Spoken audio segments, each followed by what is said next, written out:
Good afternoon, Madam President and Senators. We are in the 5th week of Lent, and I wonder for those of you who've made Lenten promises, how are you doing? Are you keeping them? Or do you need to buckle down and get back on track and sprint through the last 2 weeks of this holy season? I want to also invite you, Senators, to reflect on where you are personally and as leaders. Do you need to tweak or make some adjustments to accomplish your goals? Philippians 4:13 states, I can do all things through Christ who strengthens me. Today I want to encourage each of you to always remember that each day is a wonderful gift, to keep working on your goals and the tasks that are before you. Never forget that. Life is so precious. Do not allow distractions, negative people, or challenging circumstances to cause you to abandon your assigned mission, but rather to allow the remaining days in this holy season to take quiet time with God, to be renewed for the tasks that are before you.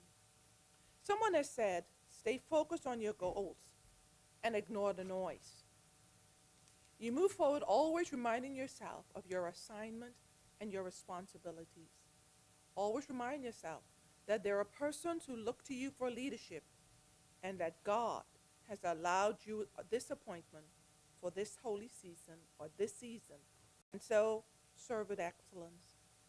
Philippians 4:13 states, but one thing I do, forgetting what lies behind and straining forward to what lies ahead. As you continue in your assignment, determine what do you need to leave in the past so that you can complete your goals and your assignment well. Sometimes as a leader, you may feel tempted to please people, but always do what you know to be right.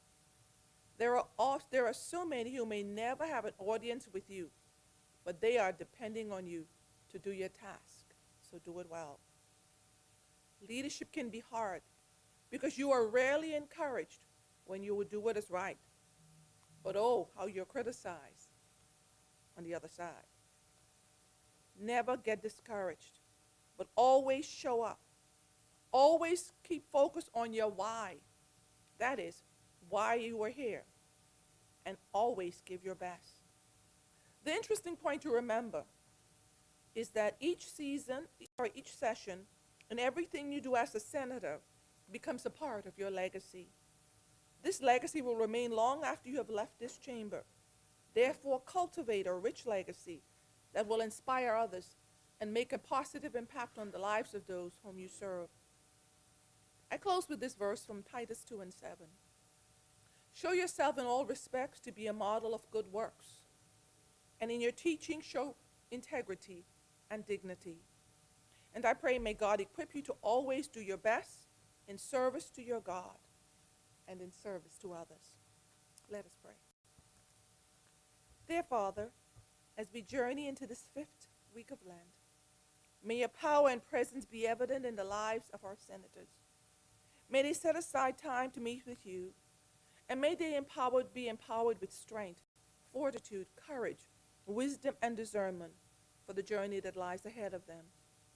In times when they want to give up and be discouraged, strengthen them. When they feel alone, may they sense your holy presence. Help them to continue to build a legacy that will honor you and will bless them, those whom they serve. Cover them with your precious blood and watch over them and their families. In the precious name of Jesus, we pray. Please join in the prayer of our Lord.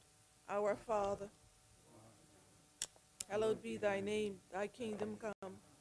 Thy will be done on earth as it is in heaven. Give us this day our daily bread, and forgive us our trespasses, as we forgive those who trespass against us. Lead us not into temptation, but deliver us from evil. For thine is the kingdom, the power, and the glory, forever and ever. Amen.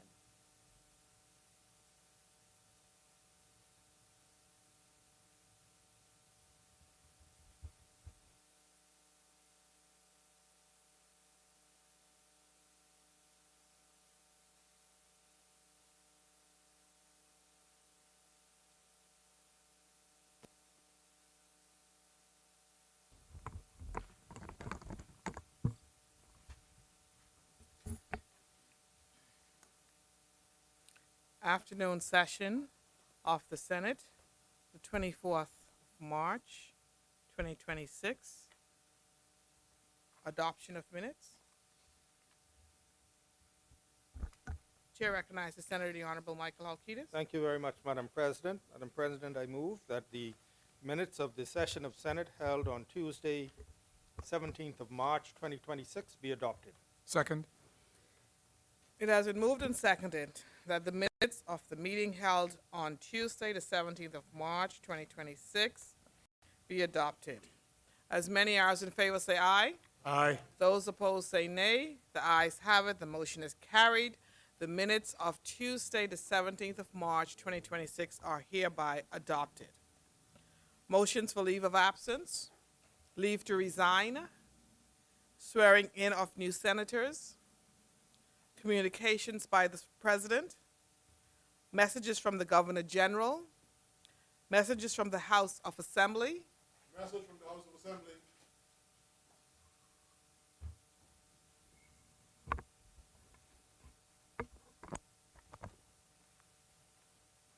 Bahamas, number 57. Message to the Honorable the President and Honorable members of the Senate from the Speaker and representatives of the Honorable House of Assembly.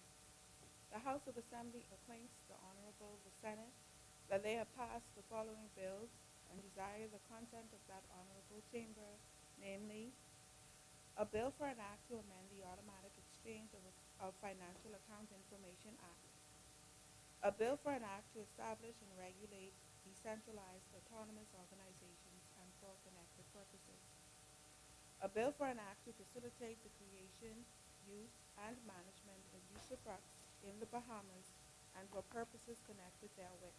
House of Assembly, Nassau, 18th March 2026, Patricia DeVoe, Speaker. Bahamas, number 58. Message to the Honorable the President and Honorable members of the Senate from the Speaker and representatives of the Honorable House of Assembly. The House of Assembly acquaints the Honorable the Senate that they have passed the following bills and desire the consent of that Honorable Chamber, namely, a bill for an act to modernize, amend, and consolidate the law relating to the education system in the Bahamas, a bill for an act to establish the Early Childhood Care Commission and its governing board, to provide for the regulation, management, and operational framework of daycare centers and preschools, and to repeal the Early Childhood Care Act and for connected purposes. A bill for an act to establish the National Youth Commission for the purpose of promoting youth development, empowerment, and engagement, and for connected purposes. House of Assembly, Nassau, 23rd March, 2026. Patricia DeVoe, Speaker.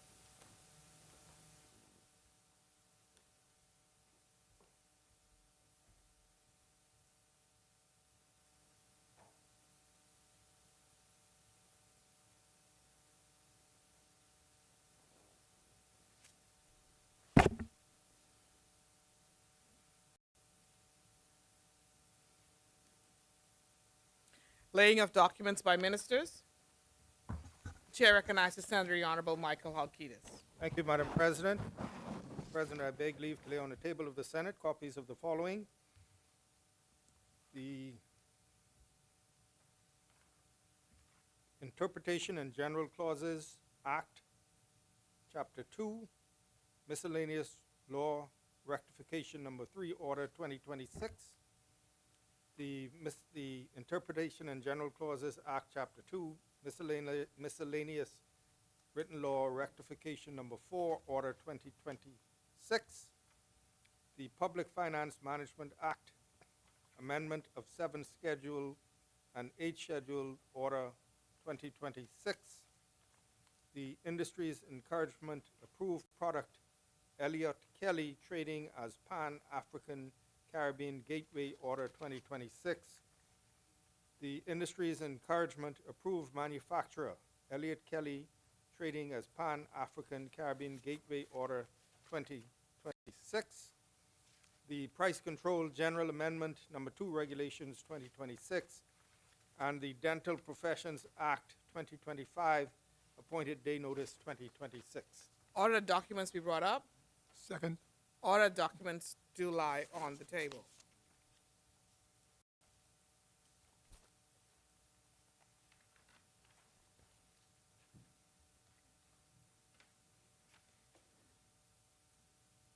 Further laying of documents.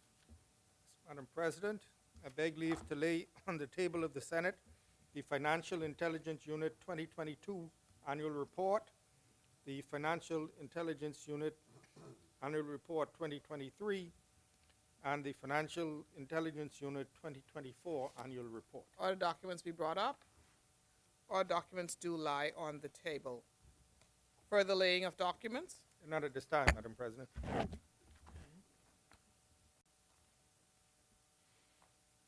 Communications by ministers.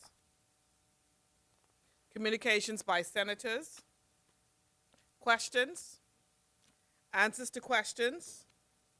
Presentation of petitions. Appointment of select committees. Reports of committees. First reading of bills.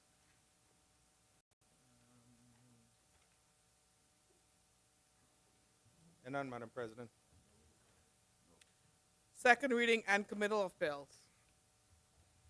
Chair recognizes Senator Honorable Michael Halkitis. Thank you, Madam President. Madam President, I rise to move for second reading and committal of a bill for an act to modernize, amend, and consolidate the law relating to the education system in the Bahamas. And as well, as part of the compendium, we will debate a bill for an act to establish the Early Childhood Care Commission and its governing board to provide for the regulation, management, and operational framework of daycare centers and preschools, and to repeal the Early Childhood Care Act and for connected purposes. And as well, Madam President, a bill for an act to establish the National Youth Commission for the purpose of promoting youth development, empowerment, and engagement for connected purposes. At the outset, Madam President, I just wish to, in respect of the education bill, Madam President, we previously read for the first time and we introduced and read the education bill and laid it here in the Senate. Subsequent to that, Madam President, there was an amendment to the bill in that other place, and I will now seek to withdraw and replace the bill that we previously laid here and replace it with the bill that incorporates the amendment that was made in the House. And what the amendment is, Madam President, is, and I would just read it, as at clause 33 of the bill, in subsection 1, insert immediately after the words in-class learning, where it appears the second time, the words except in those circumstances where a subject is delivered by virtual instruction. So an amendment was made in the House to allow for virtual instruction in certain cases, and that as at section clause 45, there was a deletion of the section and a replacement saying the minister may, subject to the availability of resources, provide textbook or other essential resources to ensure a child to whom this act applies is able to access and benefit from educational opportunities. So it specifically empowers the minister to provide a textbook and other essential materials. And so those two changes were made to the bill that we read for the first time, Madam President. They're incorporated in the new bill that I think senators have, or if they can get a copy of the bill and the movement. And so I move that we withdraw and replace the bill that was previously laid, Madam President, with the consent of the side opposite, of course. Thank you.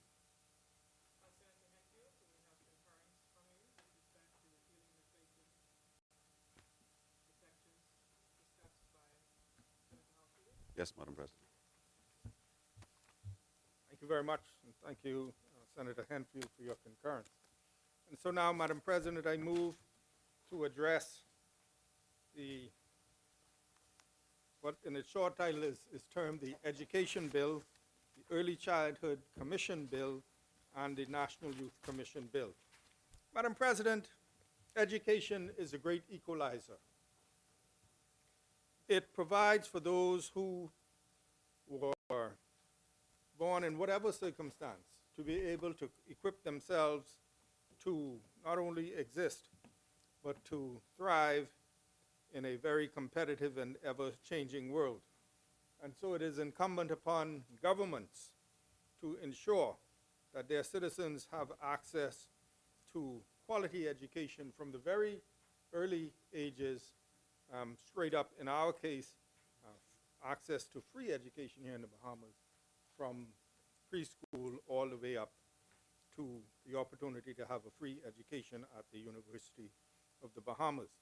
And accessible education, Madam President, isn't just about having schools, not just about having physical schools.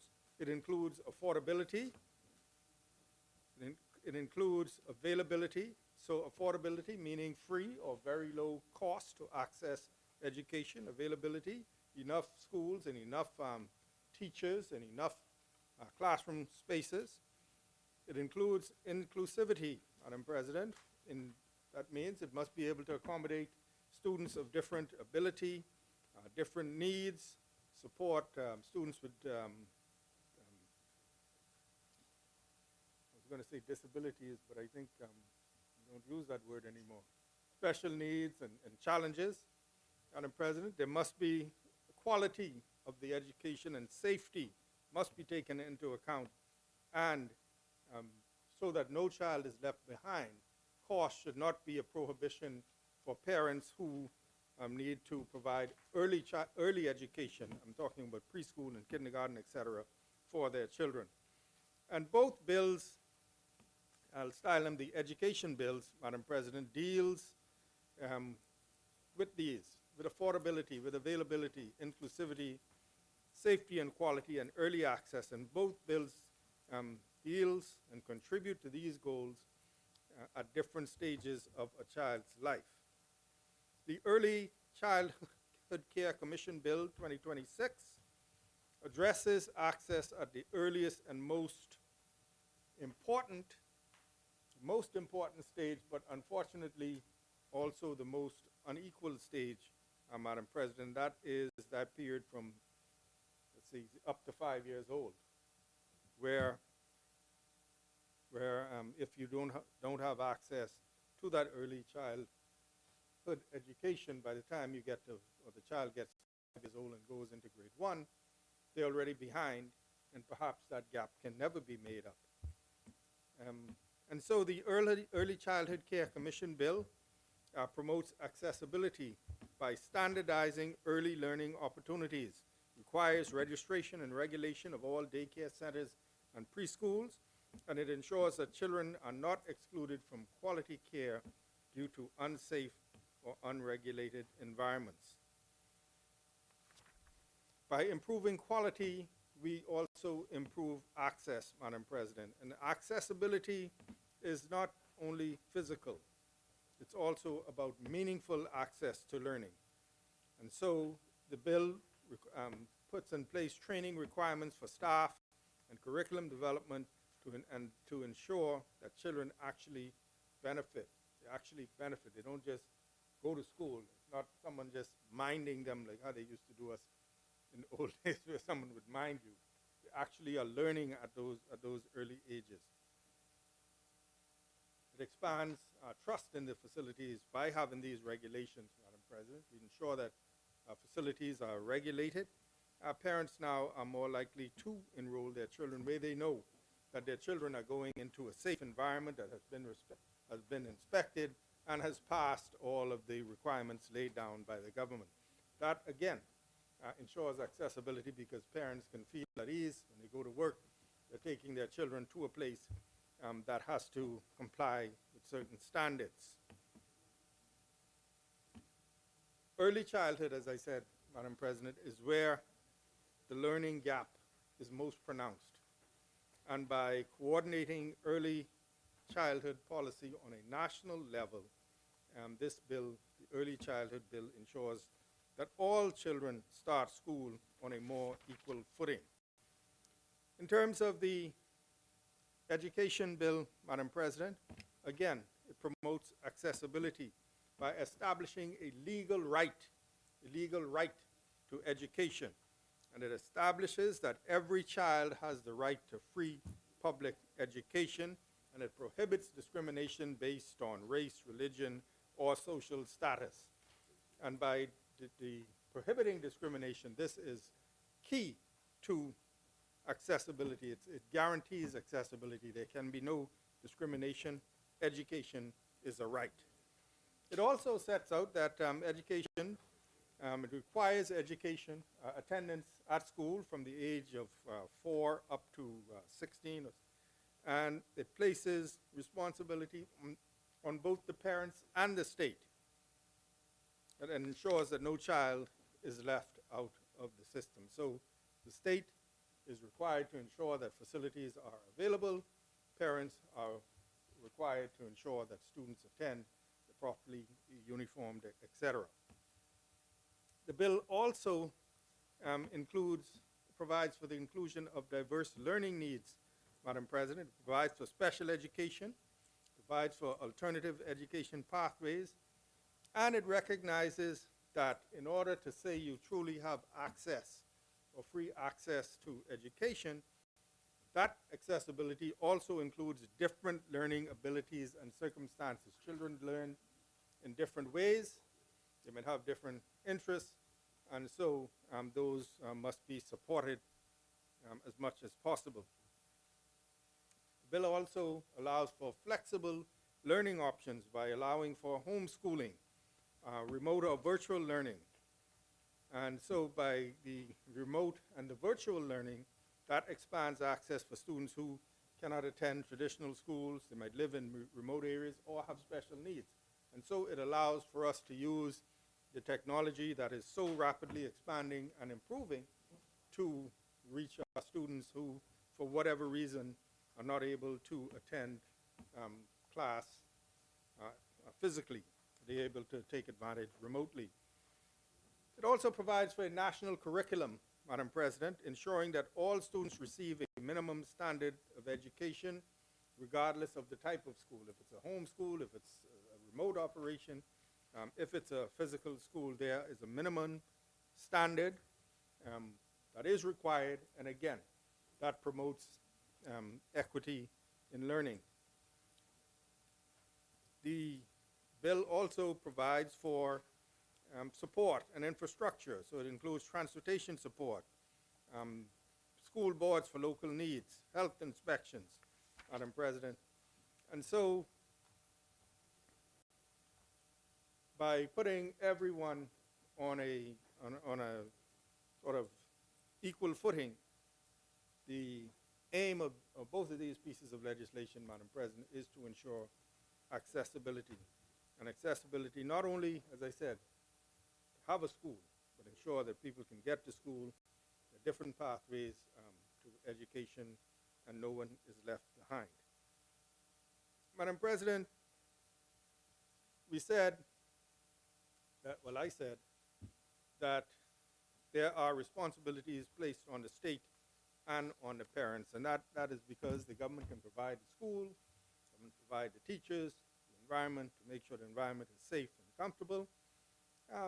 Parents' responsibility to make sure the students have the uniforms, books, in some cases, transportation, and so there is a shared responsibility, but the legislation also provides, and it has been our practice, that when parents face challenges with things like uniform, books, transportation, the government has means with which to assist. And so, Madam President, I would submit that the main goal, I said as I began, that education is, in my view, the great equalizer. And to ensure that all of our citizens have an opportunity to self-actualize and meaningfully participate in all manners of life, not only economic, social, they live a full life. We must, one of our first orders of business is to ensure that we students have access. And so early childhood bill ensures that children are ready and able to enter school, and the education bill ensures that they can stay in, benefit from the system, even if they learn differently, if they want to pursue non-traditional academic pursuit in terms of technical and vocational training, provides for that as well, Madam President. And so the bills recognize education as a right and a national priority, one of the most important functions of the government. We're dealing with early access and long-term participation with a strong, very strong focus on inclusion, flexibility, and proper oversight so that parents are comfortable and they know that when their children are in the hands of the public education system, they are safe and being ready for life afterwards. Madam President, of course, challenges will remain. We are a far-flung country, and so we will face challenges from time to time in dealing with our more far-flung islands. And again, this is an opportunity for us to use the rapidly developing and rapidly improving technology to enable us to deliver learning no matter where that student might be. The legislation, I believe, Madam President, is very, very positive and progressive and forward-moving, forward-looking. And in moving it, the government recognizes and also commits to making sure that in order for all of the aspirational issues and all of the, what we would like to happen and what we are projecting, in order for all of that to happen, there must be resources, the proper amount of resources applied, and we're committed to doing that, and there must be put in place the mechanism by which this legislation might be implemented and enforced so that we can truly get the maximum impact. But, Madam President, in closing, it is, I believe, a tremendous move forward, particularly as we look at early childhood education and our commitment to ensure that that access gap at the very early stages is eliminated so that all Bahamians can truly be equipped to live a fuller life and have a fuller experience. And so, Madam President, I move for, and with those few observations, I move for second reading and committal of a bill for an act to modernize, amend, and consolidate the law relating to the education system in the Bahamas.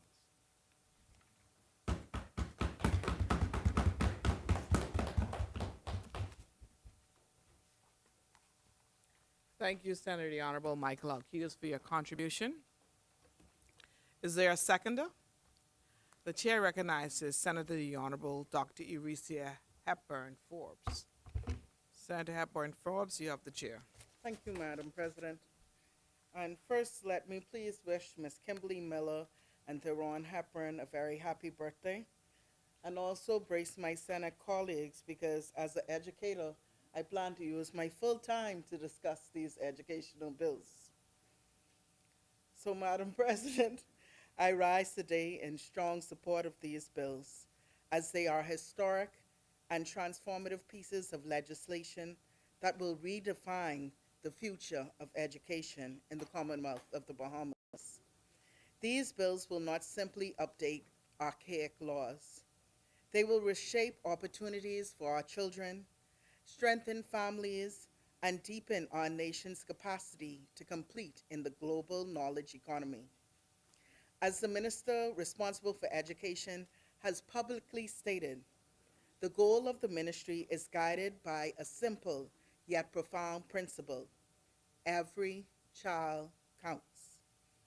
This credo must be the mantra of all public policy, especially in education.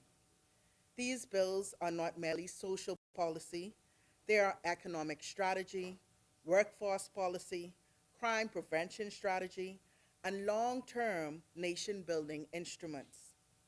For instance, the educational bill is not only a transformative piece of legislation, it redefines the legal framework for education in the Bahamas and lays the foundation for a more equitable, inclusive, and future-ready education system. This bill is not simply a statutory update. It is a blueprint for nation building through education.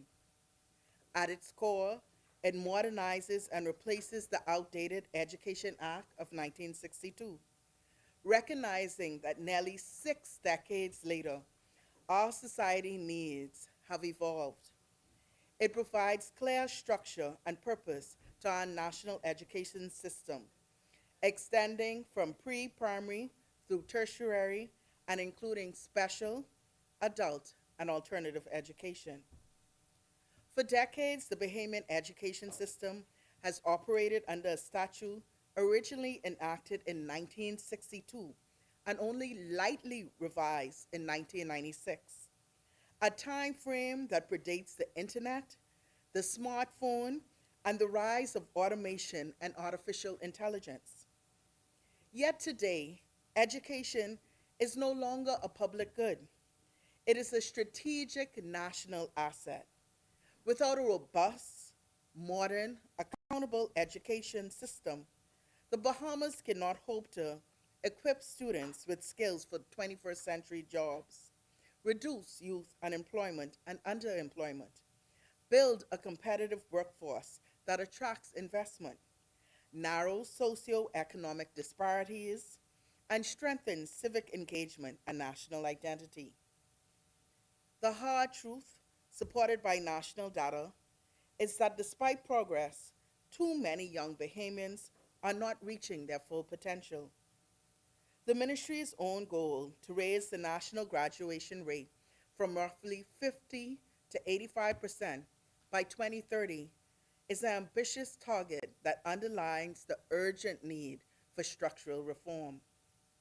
As the Minister of Education, Glenys Hanna Martin, has acknowledged, this is a challenge we must confront directly. The data is showing a preliminary graduation rate of 58%, the highest since the inception of the program. Yet persistent issues remain in core subjects such as mathematics, language, and science. If we do not reform our education system, we risk undermining the very foundation of our economy and society. Skilled workers are the lifeblood of economic growth, and quality education is essential to retain our brightest minds in the Bahamas rather than see them leave in search of opportunities abroad. Parents across the Bahamas, especially those in underserved communities, have long sounded the alarm. Our children deserve better. And as an educator, I understand that our teachers do the best they can with what we have. And this is why I am even more grateful and thankful for this legislation, as it answers the call with bold, constructive, and structured reform. Madam President, for children, early access to education builds confidence, strengthens foundation, and narrows achievement gaps before they widen. For parents, clarity in standards and support means predictability, peace of mind, and the assurance that their child's success matters to a nation. Madam President, this government of progress understands that the educational bill cannot stand alone. The Early Childhood Care Commission bill complements it by regulating, standardizing, and elevating childhood development across the nation. Research globally confirms that the greatest return on education investment occurs in early childhood. High quality early childhood education improves literacy readiness, reduce remediation costs later, increase graduation probability, and reduces long-term social expenditure. By lowering compulsory education to age 4 and pairing it with a commission responsible for oversight, standards, and quality assurance, The government addresses education at its foundation. Without structured early childhood governance, compulsory enrollment alone would not guarantee quality. The Commission ensures safe and developmental appropriate environments, qualified early childhood educators, monitoring and compliance, supporting for parents navigating early care options. For working families, this reduces the childcare burdens. For children, it strengthens cognitive and social foundations. For our country, it strengthens long-term productivity. Madam President, together these bills represent not incremental reform, but structural transformation of human capital development. If we are serious about economic growth, social stability, technological advancement, and global competitiveness, then we must be serious about education. Beginning not at age 5, but from the earliest years of life. I believe, honestly, if the children could test in a 2, you should be able to take them. The Bahamas today is competing not only with CARICOM neighbors or SIDS, but from Singapore to Malta to Estonia, we have leveraged educational reform, Estonia, sorry. We have leveraged educational reform to drive national prosperity. Education, according to the minister, is an engine of national development. If we do not fix it, we will pay the price as a country. This statement is not rhetorical. It reflects the data. Recent national figures indicate graduation rates hovering in the high 50%, but still far from the 85%. If we fail to reform, we risk youth unemployment and underemployment, widening social inequality, reduce foreign direct investment confidence, and increase social vulnerability. Madam President, why do these bills matter? People may ask. And here are some of the reasons.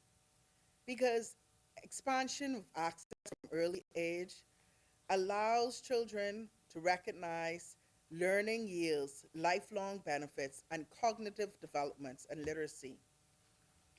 The affirmation for the right for education of all means that no child may be denied admission to public school based on their religion, disability status, or social background.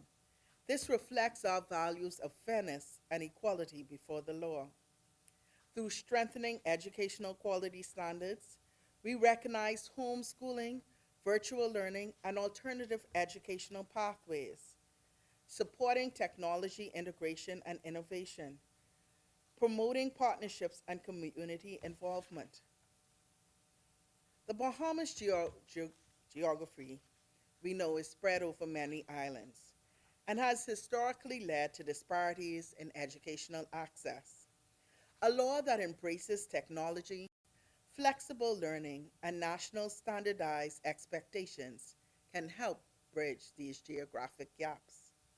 One of the most transformative elements of this bill is the recognition of technology as central to educational delivery and national progress. The bill formally provides for virtual instruction, technology-based enabled learning, national curriculum standards adaptable to the digital delivery. This is critical for a country like ours, an archipelago of over 2,400 keys, where geography limits access. Technology closes that gap. A student in Mayaguana should be able to access the same high-quality instruction as a student in Nassau or Abaco. Through statutory support for digital learning platforms, the bill ensures that geography will no longer determine opportunity. Madam President, in 2016, I received an award of recognition for my creativity in online and learning platforms in the virtual environment from the College of the Bahamas. We're now in 2026, and if we don't adapt and adopt new technologies, we will certainly be left behind. Developing digital skills is no longer optional. The global economy demands skills in computational thinking, data management, cyber security awareness, digital entrepreneurship. And by embedding technology into curriculum planning and delivery, these bills supports the development of a generation capable of participating in fintech, digital tourism marketing, maritime logistics, and emerging tech sectors. For parents, this means that children are being prepared not just for today's jobs, but for tomorrow's industries. For our nation, it means greater economic diversification, reduced dependence on imported expertise, increased foreign direct investment confidence. An educated, tech competent population is one of the strongest signals of national stability and investment readiness. And Madam President, these bills are so now because they also ensure that support for persons with disability is taken into consideration. Because we understand that development that excludes the vulnerable is not development, it's neglect. This bill makes deliberate provision for special education and inclusive learning frameworks with the national system. It does not treat children with disabilities as an afterthought. It embeds inclusion within the law itself, allowing for specialized instruction, structured support services, alternative pathways, and individualized education frameworks. Assistive technology and inclusive access assist persons with disability as those digital tools like screen readers for visually impaired students, speech-to-text software, adaptive communication devices, remote learning options for students with mobility challenges. By legally supporting technology integration in education, the bill indirectly strengthens the capacity to deploy assistive technologies in classrooms across the Bahamas. For parents with children with disabilities, this means dignity. It means support. It means hope. It means knowing that their child is not invisible in the system. For working families, early childhood access reduces childcare pressures and strengthens foundational learning before literacy gaps emerge. A defining strength of this bill is the strengthening and inclusive education and special education frameworks. Madam President, globally, inclusive education is recognized by UNESCO, UNICEF, and the World Bank as a benchmark of modern systems. Yet in Latin America and the Caribbean, only a minority of countries have comprehensive, inclusive educational laws covering all learners. This bill positions the Bahamas among the advancing structured inclusion. For children with disabilities, it enables specialized instruction.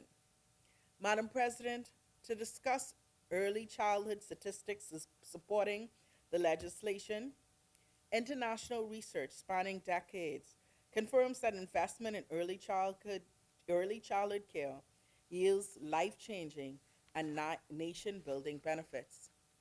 Every dollar invested in early childhood development returns 7 to 13 in long-term economic value due to increased productivity, reduced crime, and better school outcomes according to international standards. Children in high quality early learning programs are 25% more likely to graduate high school, 50% less likely to require special educational services, and significantly stronger in literacy and numeracy by age 7. The social and behavioral gains are unmatched.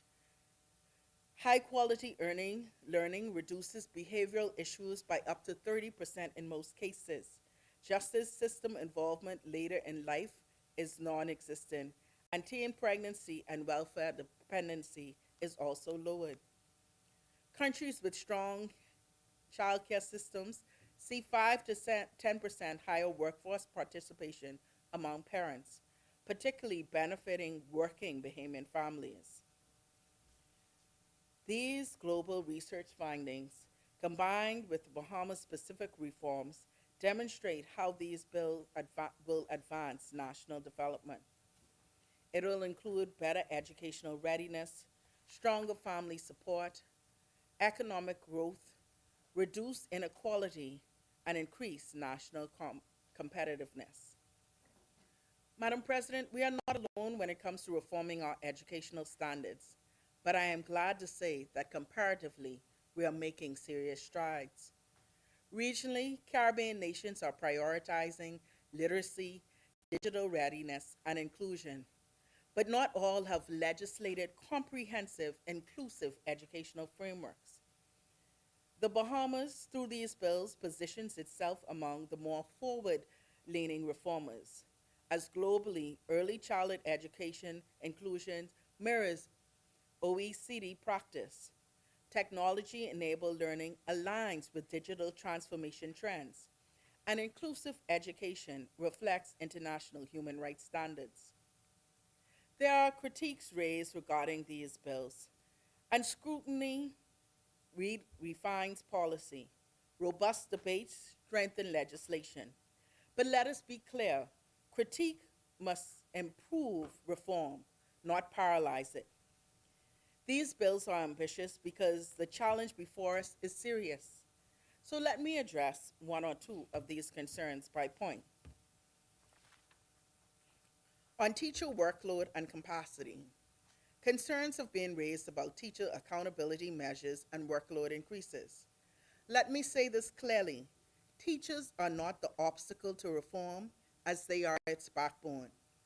These bills does not seek to punish educators, but to clarify professional standards, strengthen training frameworks, provide measurable curriculum guidance, and improve support systems. Accountability and support must move together. The legislation enables professional development structures and clearer pathways for teacher advancement. A modern education system cannot operate without performance standards, but those standards must be paired with investment, training, digital tools, and classroom resources. Reform done with these teachers is the intention here. On technology inequality across the Family Islands, we understand that digital access disparities exist. This is precisely why the bill legislates technology integration. Without legal mandate, digital equity becomes optional. With a legal mandate, it becomes a policy obligation. This bill creates the framework for broadband prioritization, digital curriculum integration, virtual instructional systems, and technology procurement planning. The critique acknowledges the problem, but our solution is not to delay reform. The solution is to legislate and execute it. On special education and enforceability, it has been suggested that the language on inclusion could be stronger or more explicit. And I will be the first to say we can always do more in every avenue. But let us recognize the progress embodied here. For decades, special education operated largely through policy and an administrative discretion. This bill embeds inclusion within statutory structure. That is not symbolic. That is foundational. On early childhood readiness, concerns have been raised about lowering compulsory education to age 4 without sufficient facilities or trained teachers. It is precisely why the Early Childhood Care Commission bill is paired with the educational bill. The commission provides regulatory oversight, licensing frameworks, standards enforcement, and development of appropriate guidelines. Together, these bills ensure both access and quality. And let us remember, early childhood intervention is not experimental. It is globally validated. The highest return on educational investment occurs in the early years. Delay in early childhood reform compounds inequality. On graduation targets and rigor, some worry that improving graduation rates may dilute academic integrity. Let us be unequivocal. Raising graduation rates does not mean lowering standard. It means identifying struggling students earlier, providing structured interventions, offering technical and vocational pathways, and supporting alternative learning models. Completion and competence must advance together. On homeschooling and private education regulation, parental choice must coexist with national standards, and this ensures child protection, academic quality, and consistent reporting, alignment with national learning objectives. An education system that produces digitally competent, adaptable, inclusive graduates, strengthening sectors, entrepreneurship, and emerging technology. Education reform, we must remember, is economic and national reform. It must be said plainly, education reform is also crime prevention. Youth disengagement from school correlates strongly with higher unemployment, increased vulnerability to gang recruitment, and social instability. These bills strengthen rather than react. The Bahamas is highly vulnerable to hurricanes and climate disruptions. Technology-enabled education frameworks create continuity of learning during national emergencies. Virtual instruction capacity ensures reduced educational disruption, greater institutional resilience, and faster post-disaster recovery. A resilient education system supports national resilience overall.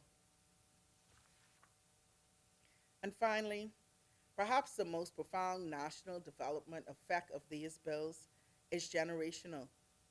A child who receives quality early childhood education in a structured primary institution with inclusive support and digital competency training is more likely to graduate, gain stable employment, raise educated children.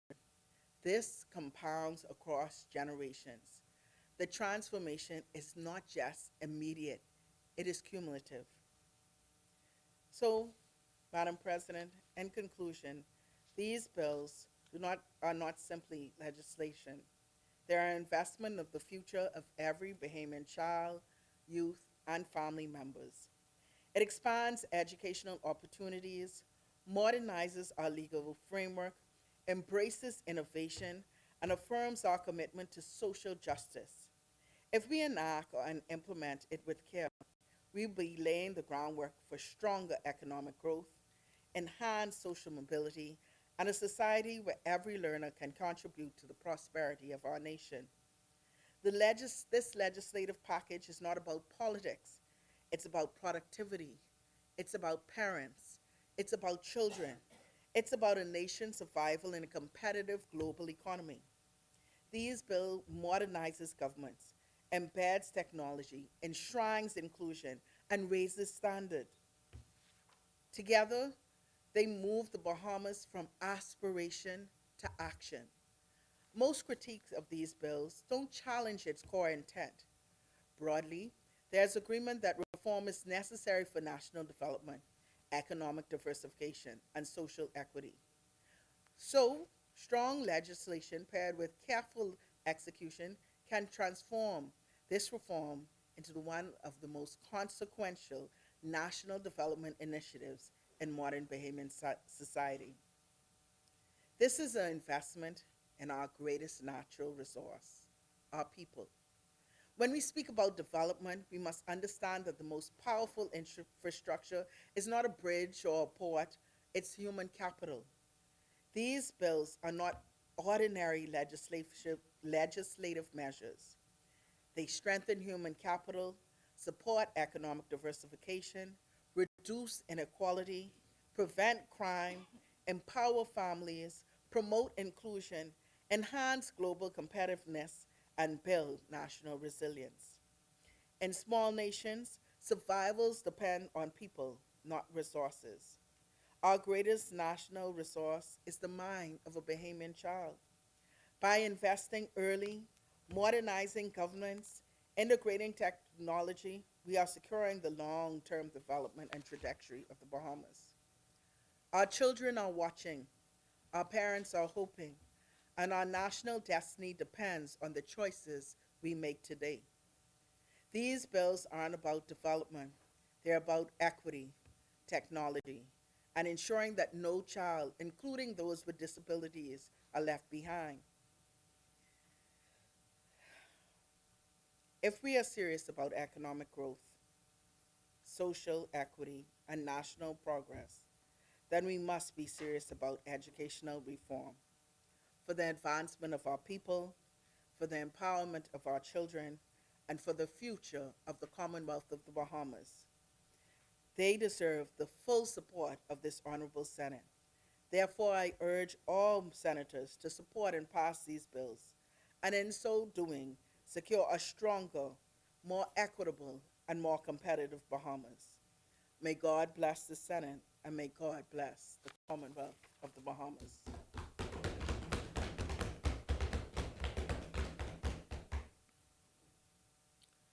Thank you, Senator the Honorable Dr. Eurecia Hepburn Forbes, for your contribution. It has been moved and seconded that the following bill be read for a second time and committed. A bill for an act to modernize, amend, and consolidate the law relating to the education system in the Bahamas. As many? The chair recognizes Senator the Honorable Darren Henfield. Thank you, Madam President. Right out of the gate, let me assure Dr. Hepburn, Senator, that we most certainly support these bills.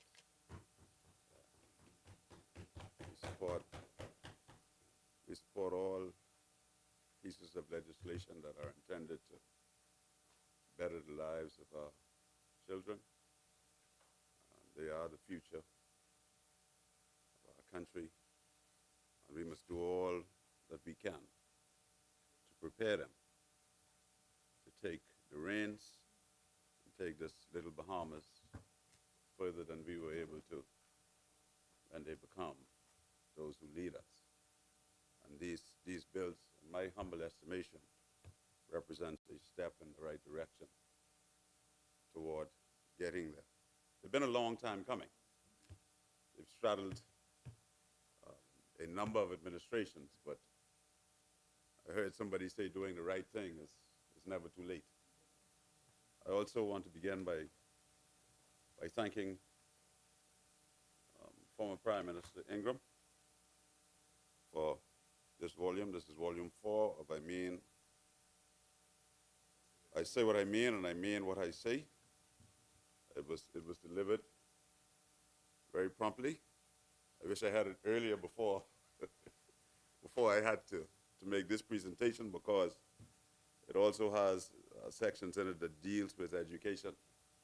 And I use these books to reference significant points in our historical development. They give you up-to-the-date, matter-of-fact reports at the time when certain things took place in our country. And so, Prime Minister Ingram, I have volume 4, but I have also a message from the leader of government business in this place, the Honorable Michael Halkitis, and the President, who everybody in here, On behalf of the Senate. everybody in here on behalf of senators who have not yet received copies, they would like to have them. Signed, right? Yeah, signed copies, of course. So, Madam President, today we gathered to approve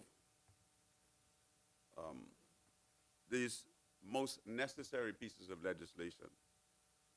We believe that have the support of politicians, technocrats, unionists, and others toward moving the education system forward in Bahamas, in particular as it relates to our children,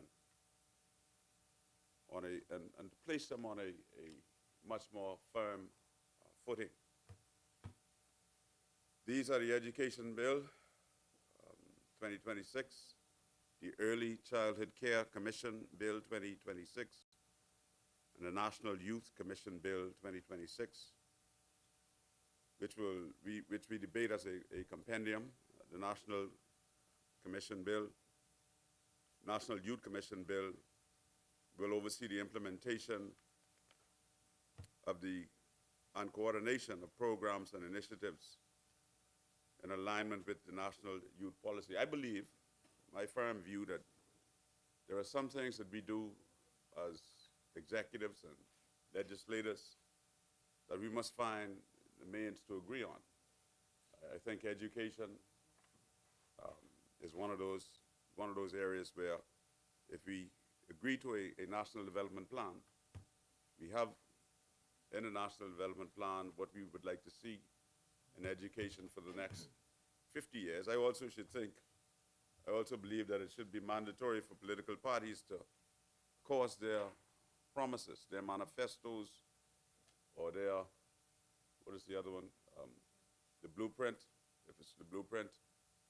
These should align. I don't know what the other parties call their documents.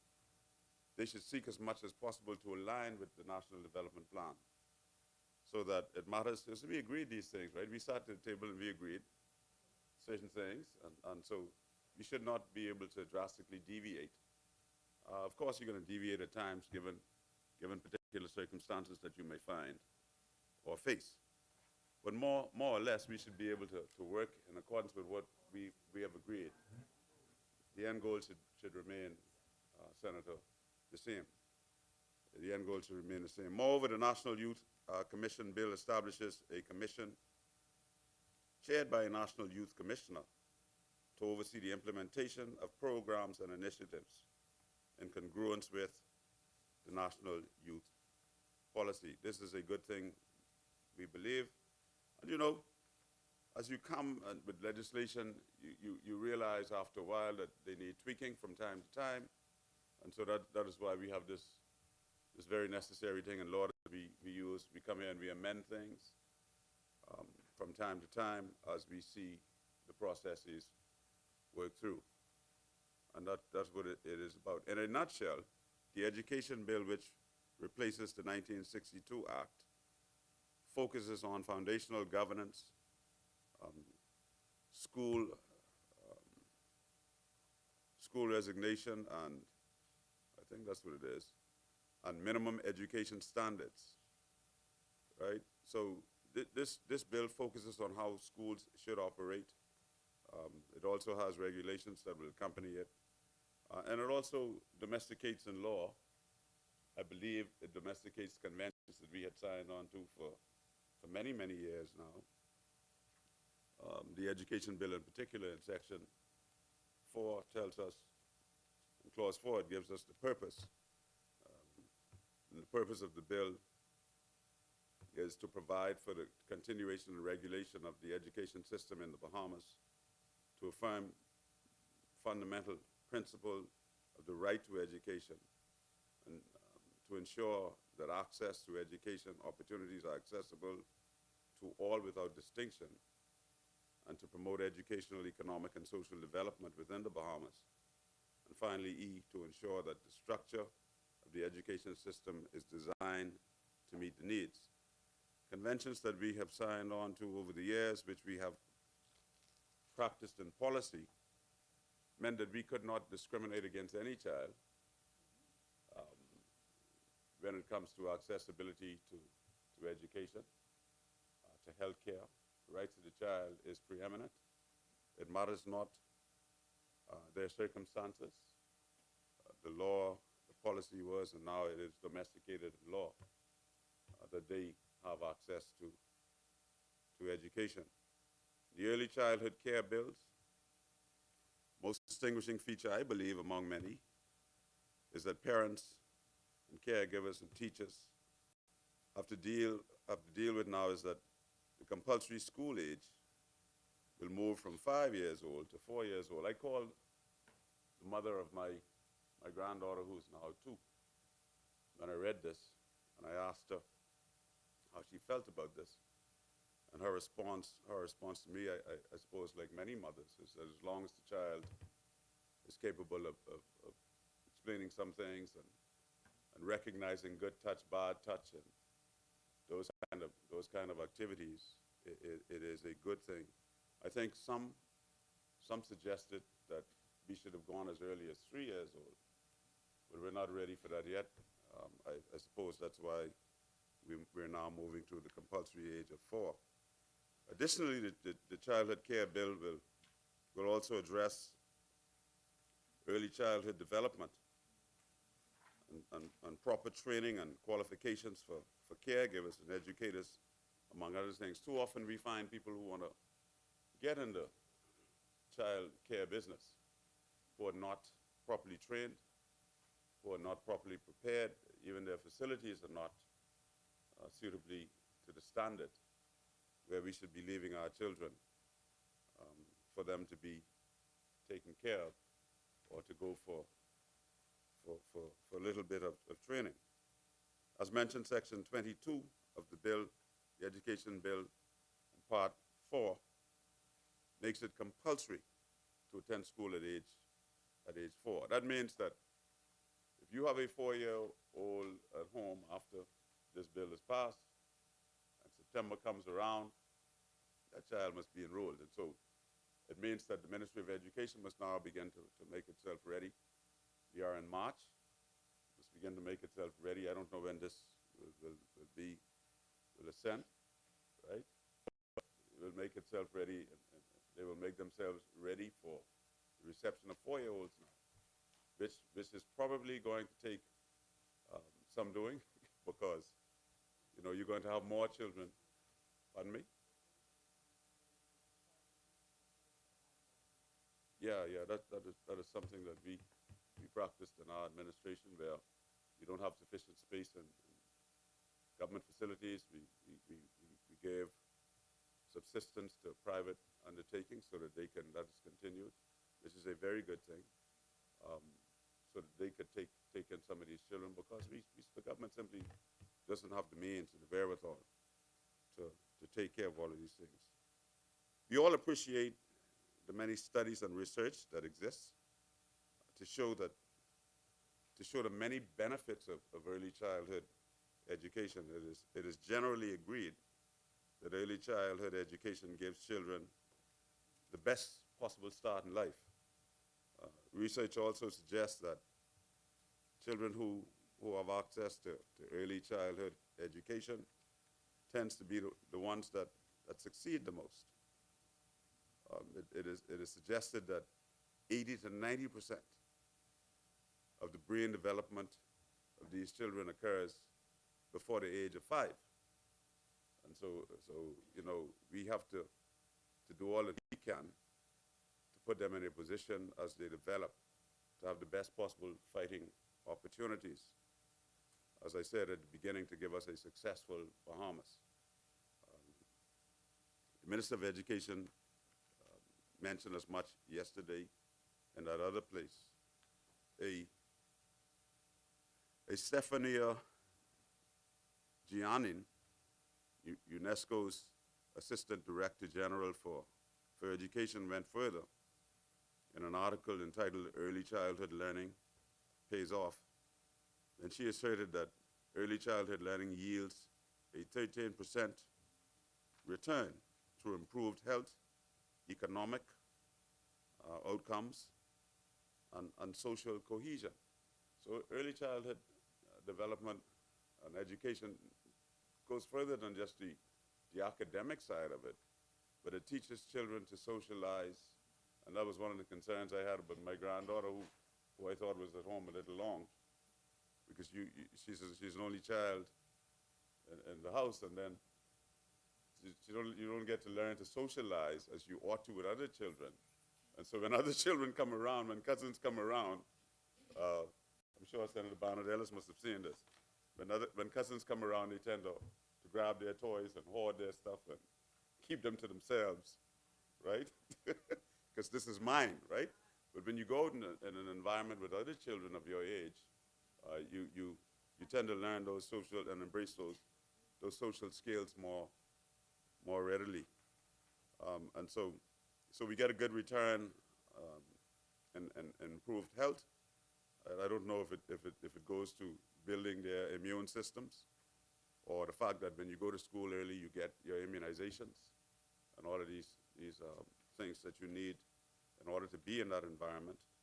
Economic outcomes, somehow it suggests that they grow up to make more money, because children who are exposed to early childhood education and care tend to go on, I'm told, to university or college and do better than those who do not. God knows we can use more social cohesion in the country. You know, today I looked at the papers, Madam President, and as important as these bills are, right? As important as they are, and we all agree that they are, on the front page of one daily, there's a call for justice for an American who met his untimely demise in circumstances that I'm sure are going to be aired out over the next few weeks or days. And but the point I'm making is, and then there's this a small box here on the front page which suggests an argument that occurred in the other place yesterday, a disagreement, incidents of school violence down, the minister says, right? And then we have on the other daily, on the front page, the education bills and what have you are not mentioned at all on the front page. They are on the inside on page 3. I'll show you the front page, which tells me that we have issues, social issues that we need to address very, very, very deliberately. Is that the front page? Yeah, it must be. That we need to address very, very deliberately. Yeah. And so we have the same story on the front page. The education story is not even mentioned on the front page that I saw, right? And so we have issues. We have social issues that we need to address. I saw the other day a fellow just walking by in a funeral parade and shot a dog. You know, that dog is a man's best friend. I love my animals.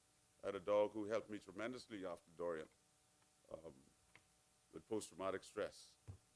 He was able to be with me and cuddle with me, and I had a friend that I could pet, you know, and you just nonchalantly take out a weapon, kill the dog, and man, I don't care what the law say, that can't be right. Huh? Just kill the dog and keep moving. And so our children see these things as well. They're exposed to these things. Sometimes you're passing the schools at the 3 o'clock hour, and you wonder what's going on. It looks like a fish market, really carrying on and behaving so unruly in my humble estimation. When I grew up, Madam President, you and I, and we were walking home, right? Yeah, you're not that far removed. You're not that far removed, but okay. Well, me and somebody else maybe, and me and Russell, right? Me and Russell, and probably the clerk. When we grew up, right? The time in which we grew up, anyone could correct you along the school road, right? If you found yourself unruly and in the island in particular, you know, see Senator Alcides did his hair that way, right? In the island in particular, you were dealt with by anybody. And when you reach home, they didn't have telephones, but they knew. And so I don't know what kind of communications they had, but my grandmother knew, right? And I could feel the window stick, right? So that's just the way it was. But today these children act, you know, very badly. And that behavior is taken into the schools, and so I believe we must extend beyond the school when we look at socialization of our children, right? We must also involve the socialization aspects of where they come from and where they return to when they leave school, where they come from, the environment that they come from, and the environment that they return to, because it is pointless you doing all that you can to take corrective measures and train them in the way that they should go. The Bible says when they're old, they will not depart from it, right? And then they go right back into those environments and immerse themselves in the evenings or for long weekends or holidays in the summer. You know, so there has to be a holistic approach of how we look at dealing and treating with these things. The churches have become more involved. And governments must find a wherewithal to find the funding to assist churches and other NGOs who are willing to participate in the socialization, that aspect of our children. We must find a wherewithal to do it. And so there are also there's so many untold positive benefits associated with early childhood education. Madam President, in the mentioned article, Professor James Hackman is indicated as arguing that early childhood interventions not only enhance the education, the cognitive skills and emotional skills, but also reduces crime. And that leads me to the point. It boosts employment, but it also fosters overall societal well-being. You know, when we socialize our kids and they have exposure to other children in these structured environments, I'll call them, they stand a better chance of making it all around. And so we must, and that is why we have to take the law very seriously when it says that if a parent knowingly, or a caregiver, whomever the guardian is, knowingly keeps a child at home, or knowingly the child is not attending school as it ought to, in accordance with, I think, it's Section 25. No, it's Section 27. It holds parents accountable for keeping home these children who are at a compulsory age of 4 to go to school. So you cannot ignore, and you ought not, and so this is why social service and education and even the security services to a certain extent, I believe it's time now for us to look beyond the police force as being the police to guard the schools. I believe in most developed countries you would find specific organizations or forces that are school police officers. Right? They are trained for that school environment. Our police officers, I'm sure, got special training to be in the schools. The commissioner that commands them, there's a lot of respect for him, and he's very educated in that regard, I'm sure. But we need now to look at another section, perhaps, that we can put in the schools with specific training and education in dealing with these children that you may encounter who come from violent arenas. And then they come in. There's a lot of violence in the country. There's too much violence in the country. People are so ready to flip the switch. You know, I was driving along yesterday and trying to make a change in another lane, and 2 guys were beside me on a motorcycle. I didn't see them in my side mirror. And they just stopped and looked at me. And I'm like, you know, I'm sorry, I didn't see you. And they acknowledged very, very kindly that we know you didn't see us. They accepted my apology, you know. But it ought not be ever the intention or someone to think that there's an intention to cause harm initially. There's never an intention, I don't think. I don't know you, you don't know me. Why would I want to cause you harm? And so I want to suggest to our people to calm down a little bit, man. Step back and take a breath. You know, pull back from the precipice before you, and we find ourselves in here saying this more often than not.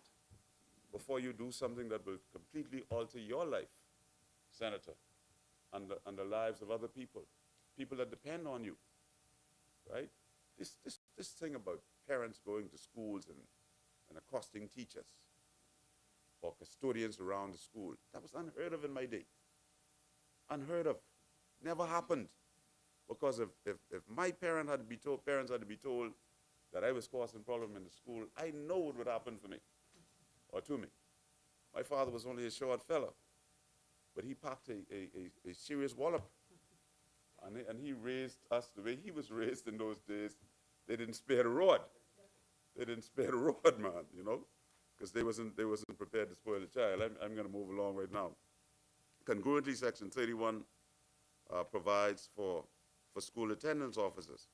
In my day, we used to call them truancy officers, right? And you could not be off from school or out of school, then you ought to have been there and allow a truant officer to see you. That was more problems for you. And so I think we need to, if we're going to do this, because Section 31.2 provides that where no school attendance officer is appointed for the school, the district in which the child resides, the principal or the superintendent concerned shall notify the parent of the child of the requirements for the child to attend as per the section that we noted earlier before. And so there is time for us to consider not only how we use social services to work in tandem with the schools, but also with truancy, the attendance officers, right? We gotta get this thing firing on all cylinders now, because attendance officers are complaining that they lack the necessary resources, and the bill obviously addresses that they're not where they're required to be, because they are required to be in the private system as well as the public system, if I'm reading this law correctly, right? They lack the resources that they need. For instance, they should be moving about in marked vehicles that clearly identify that this is an attendance officer, and he's on official business or she's on official business and looking for you, all right? Yeah, they could move about in marked vehicles, so for their protection, because somebody comes along and see an attendance officer trying to deal with a child who wants to be physical, and they're not in a marked vehicle or a uniform, and then something could, as the young people say, could pop off, right? And we're trying to avoid things popping off. It's just a suggestion. I mean, we can look at how we do it. The home visits, I'm told by some of them, because I did some research with them, the home visits are not enough. They are insufficient. Not sufficient law enforcement agents to accompany them when they go, because you can't go into some of these neighborhoods and environments and just think that everybody's going to be okay with that, right? Because remember now, gangs and gangsters are recruiting our children from a very early age, and they play a significant role if we're not careful in this criminal enterprise, because they will be least suspected of having contraband or a weapon as they move about with their backpacks or whatever. So we have a lot of work to do, and we have a lot to be concerned. There are no consequences from parents and students when students become truant. We got to deal with these parents, because they're contributing to the societal ills that we face. And if the parents know, as the minister indicated just now, if you know that you have issues with providing for the child the uniform, the books, or whatever, social services is there to do that. And then we should empower, again, churches, because people are more comfortable sometimes going to their house of worship and say, listen, pastor or minister or whomever, I have an issue here. You know, if you're not able to speak to family or friends or relatives, go to social service and get the kind of assistance that you need, but the children must be in school. Attendance monitors how possible it is for, they want to know, you know, how difficult it is difficult for them to do their exact jobs, because they sometimes don't know what the parameters are. They're not qualified in some instances to deal with certain things. And so they say they need benefits. If they get in an accident while they go in their own vehicles on the street to go look for a truant child, they have to bear that burden. And that can't be fair, Minister. I leave in these things with you, right? And so when you come across a difficult case, social services needs to help as soon as possible. And these are some of the points that I wish to make. These bills, I believe, are positive and taking us in the right direction. And we support them. And we hope that you take on board some of the suggestions that we made. I'm sure the technocrats are looking at these things We have very smart people in these areas, at the PS and the director and the people that work along with them. And we're sure they're going to take the necessary steps to do what is necessary for our children to have the best possible fighting chance. With those few words, I rest.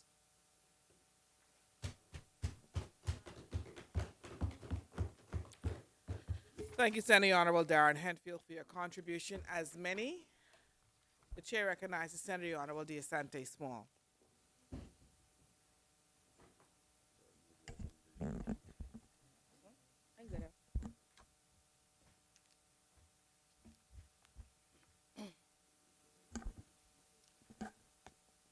Madam President, today is not just about 3 bills. It is about direction. It is about whether we continue to operate in outdated systems or whether we build a modern Bahamas that prepares its people to compete, contribute, and lead. And this administration has made its choice very clear. We are building. Madam President, these bills do not stand alone. They solidify the record of the Progressive Liberal Party's administration that understands that advancing young people requires a holistic, intentional, and sustained approach. Because before legislation, there must be action, and we have acted. The first nationwide school breakfast program, because learning cannot happen on an empty stomach.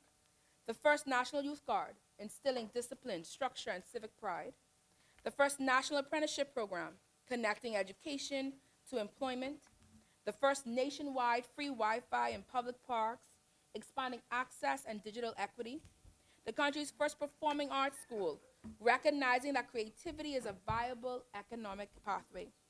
And Madam President, I want to pause here because this is important. The Public Hospitals Authority Academy, a first, a bold intervention, and a clear example of what it means to move from policy to pipeline. I recognize the Honorable Minister of Health and Wellness, Dr. Michael Darville, Chairman Andrew Edwards, and the Board of Directors, Managing Director, Dr. Abinat Rule, Deputy Managing Director, Dr. Kevin Thompson, Director of PHA Academy, Dr. Rold Sands, and the full PHA Academy team, facilitators, administrators, and coordinators who have built something transformative. The PHA Academy is not just training. It is advancement, it is access, it is empowerment, it is creating real pathways for Bahamians, many of them young people, to enter the healthcare system, gain certification and professional skills, advance within their careers, and contribute meaningfully to national development. At the same time, it strengthens our healthcare system with trained, certified, qualified, and prepared Bahamians. That is the model. Build our people, and then we'll build our nation. And we did not stop there, Madam President. We also offered the first free government digital learning platforms, Upskill and DigiLearn, expansion of our technical and vocational education pathways. A new polytechnic school is underway, and we've strengthened the National Training Agency. All of that, and still a lot more work to do. Madam President, this is what it looks like when a government is innovative, driven, and solution-focused. Because it is very easy to complain, but it takes courage, bravery to act, to invest, to build, and to execute with discipline. Madam President, the Education Bill replaces a 1962 framework with a modern, outcome-driven system. Education as a right, for the first time, is explicitly defined as a right. It means that the state must ensure access and quality. Parents are legally responsible for attendance. The system must function in the best interest of every child. It is super important for us to understand that including 4-year-olds is compulsory education is a major shift because we now recognize if we intervene earlier, we produce stronger outcomes later. That this strengthens readiness, literacy, social development. We have moved from just seat time and attendance to measurable learning outcomes across public schools, private schools, homeschooling, and virtual instruction. This ensures, Madam President, that we have consistency, clarity for parents, accountability in our system. This bill mandates a curriculum that reflects labor market needs, STEM and technical skills, national values and human rights, global competitiveness. Private schools will maintain their flexibility but must meet national standards. What I also appreciate about this bill, Madam President, is that this bill strengthens identification and assessment in the areas of special education and structured support.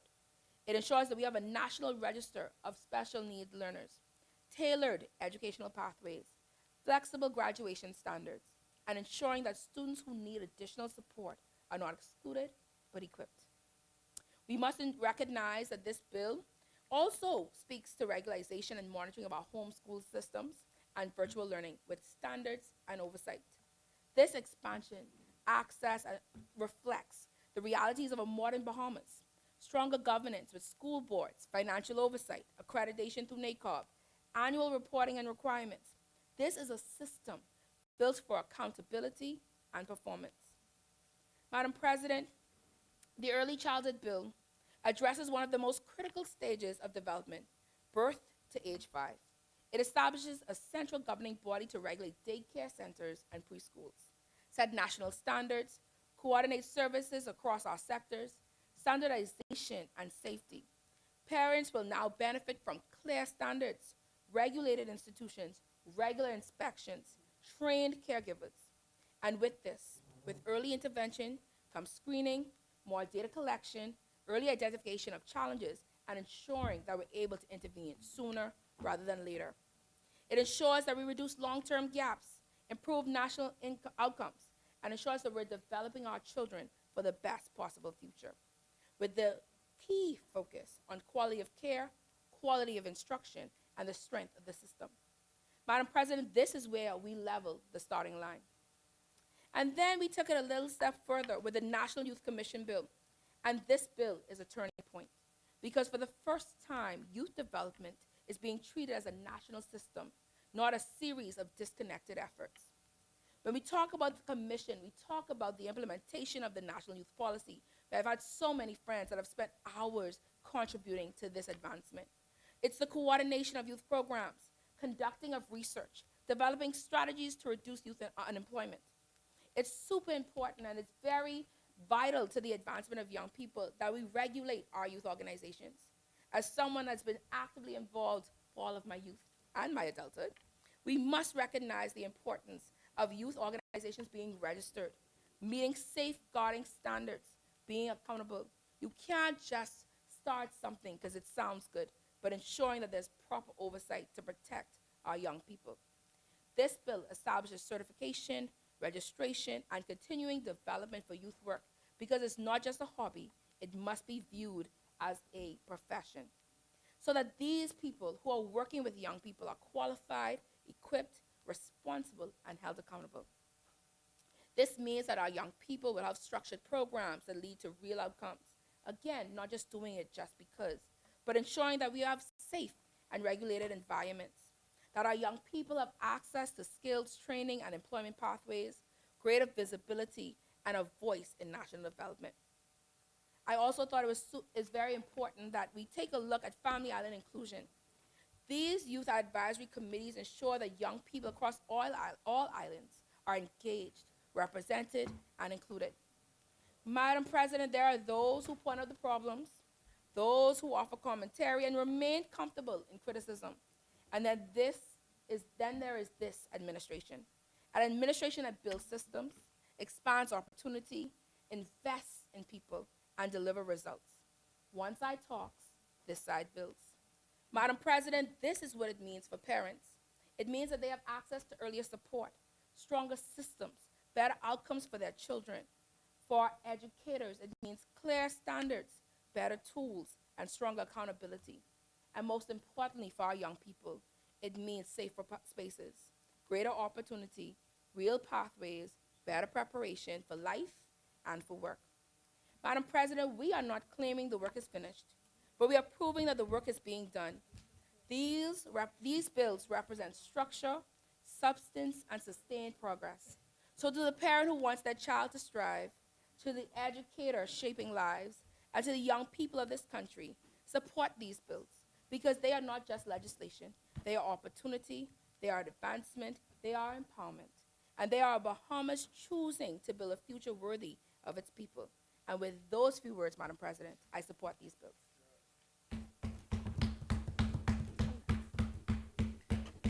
Thank you, Senator the Honorable DeSante Small, for your contribution.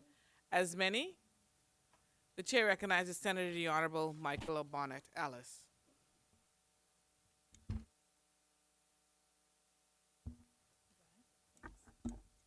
Thank you, Madam President. When we speak about education in this country, we're not speaking about policy alone. We're speaking about opportunity, we're speaking about mobility, and for thousands of Bahamians, we're speaking about the difference between limitation and possibility.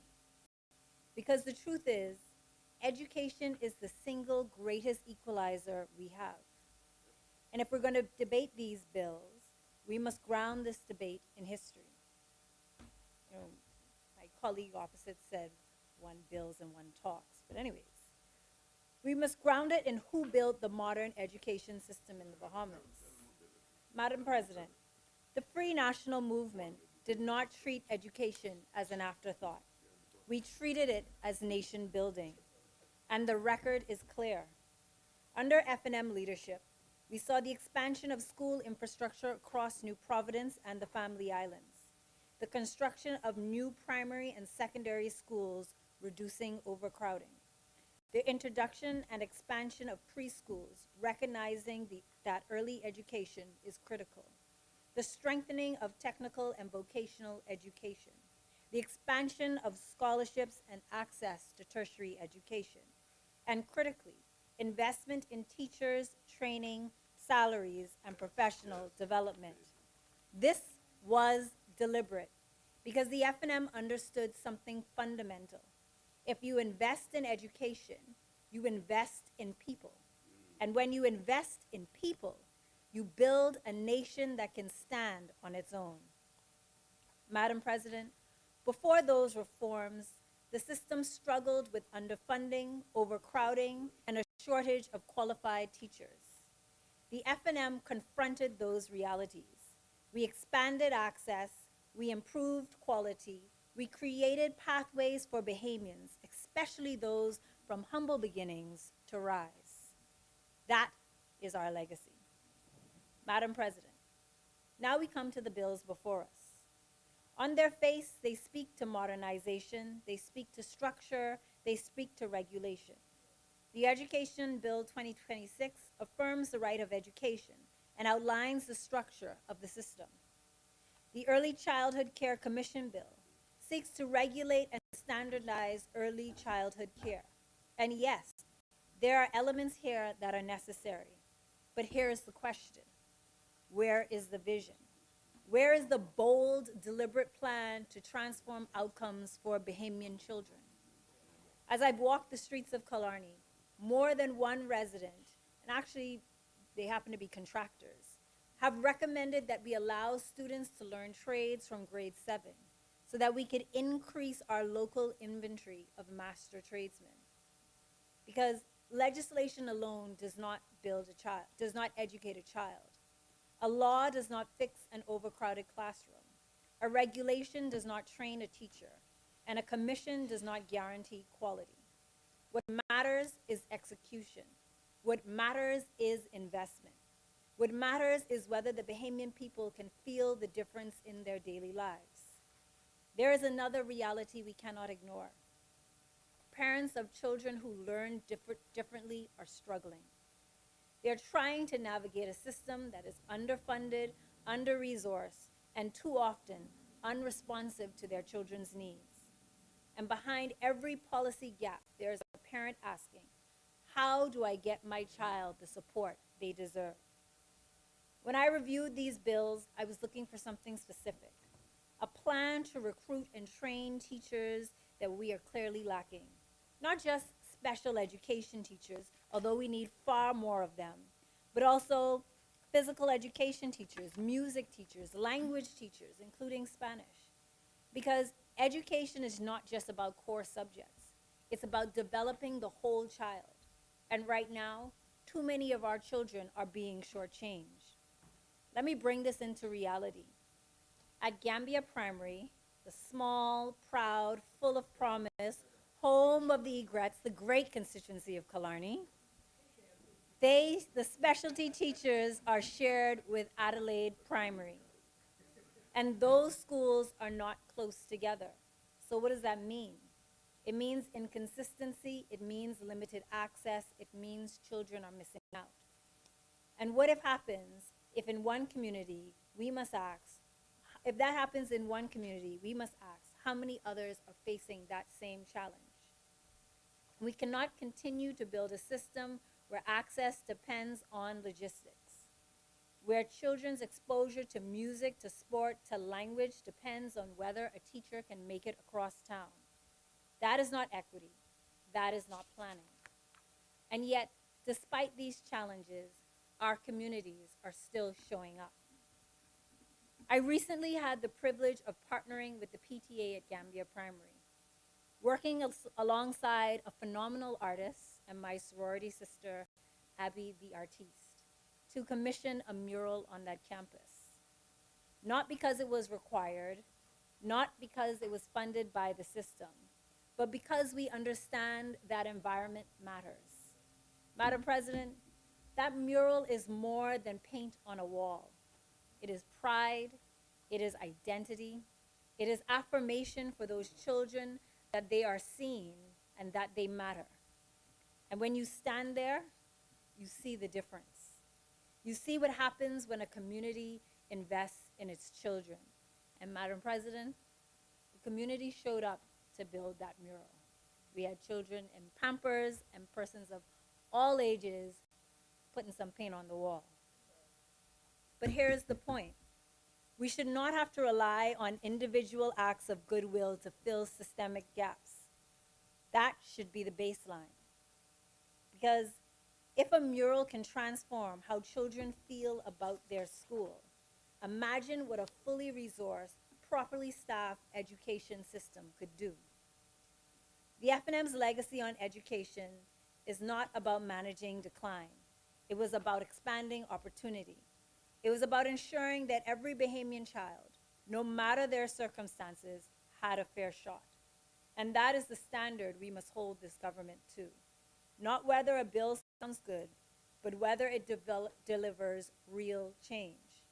Because today, parents are still asking, why are the classrooms overcrowded? Why are the teachers so overburdened? Why are too many children slipping through the cracks? And increasingly, why does it feel like the system is not working for them? Madam President, I support progress. I support modernization. But I will not accept the illusion of reform, because the Bahamian people deserve more than policy on paper. They deserve results. They deserve a system that works. And they deserve leadership that understands that education is not just policy. It is the foundation of our future. Thank you, Madam President.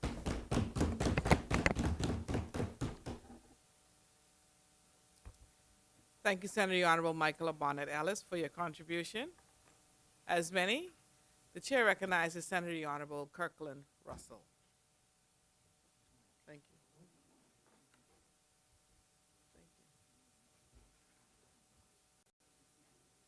you.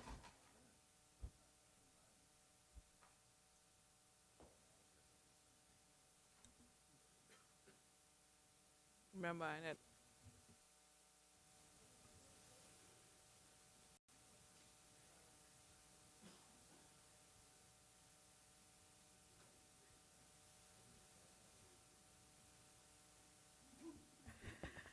Senator the Honorable Kirkland Russell, you have the floor.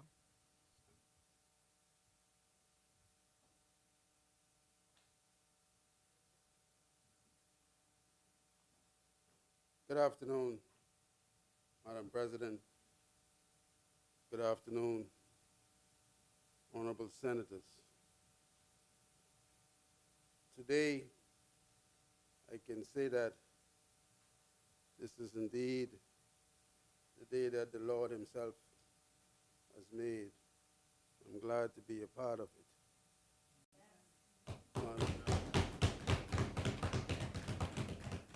Madam President, before I enter into my contribution on this compendium of bills, I I ask your indulgence for a brief personal note.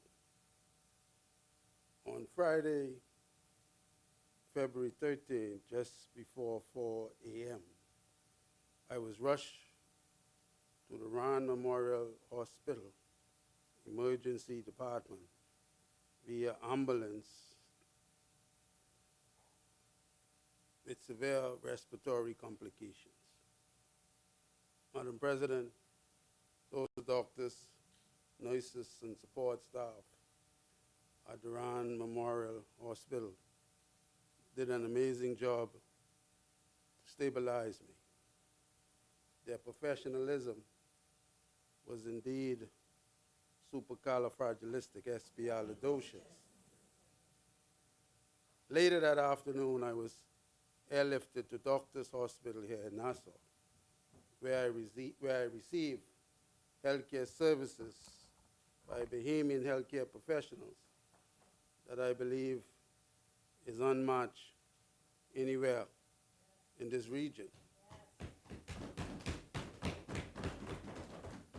I wish to express profound gratitude to my family, especially my dear wife, Patrice, who became my personal nurse, nutritionist, and #1 cheerleader. My children and grandchildren, my brothers and sisters, my colleagues from both sides of the political divide, and their spouses, the many pastors who offered special prayers and services on my behalf, my friends, well-wishers, and my hometown communities for the outpouring of love, prayers, and support extended to me during my recent illness. Madam President, what was also amazing was that in just minutes after I arrived at Doctors Hospital, very late in the evening, you showed up providing assistance and support to me, but most of all to my wife, who definitely needed a friend during those initial hours. And I thank you. Madam President, in moments of uncertainty, the support of family, colleagues, and friends is a source of strength and encouragement. And to everyone, I say a big thank you.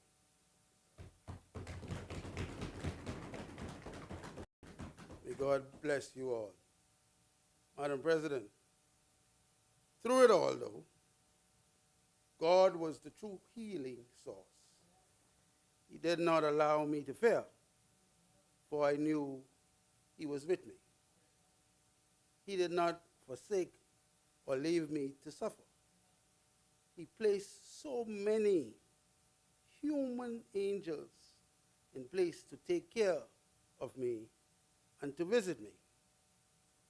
He strengthened me and upheld me with His righteous right hand.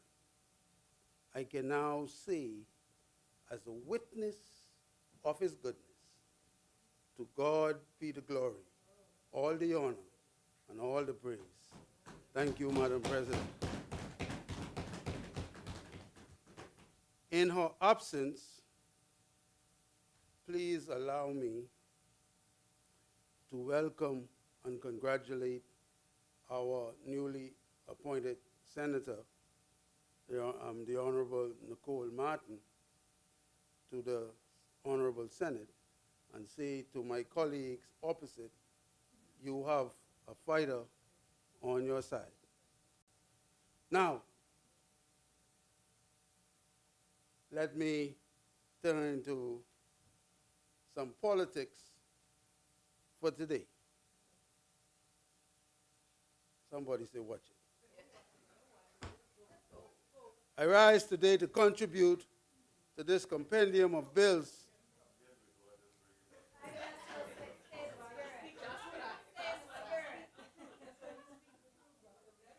this education bill, the Early Childhood Care Commission bill, the National Youth Commission bill, These measures are not isolated pieces of legislation. They are part of a coherent and deliberate national strategy by this progressive Philip Brave Davis administration. These pieces of legislation are designed to prepare the next generation, strengthen our economy, empower our people, and secure the future of the Commonwealth of the Bahamas. Under the leadership of Prime Minister the Honorable Philip Brave Edward Davis, this administration has embraced the responsibility of governance, not merely to maintain, but to recover, rebuild, to transform, and to deliver compassionate relief to all those in need of a hand up.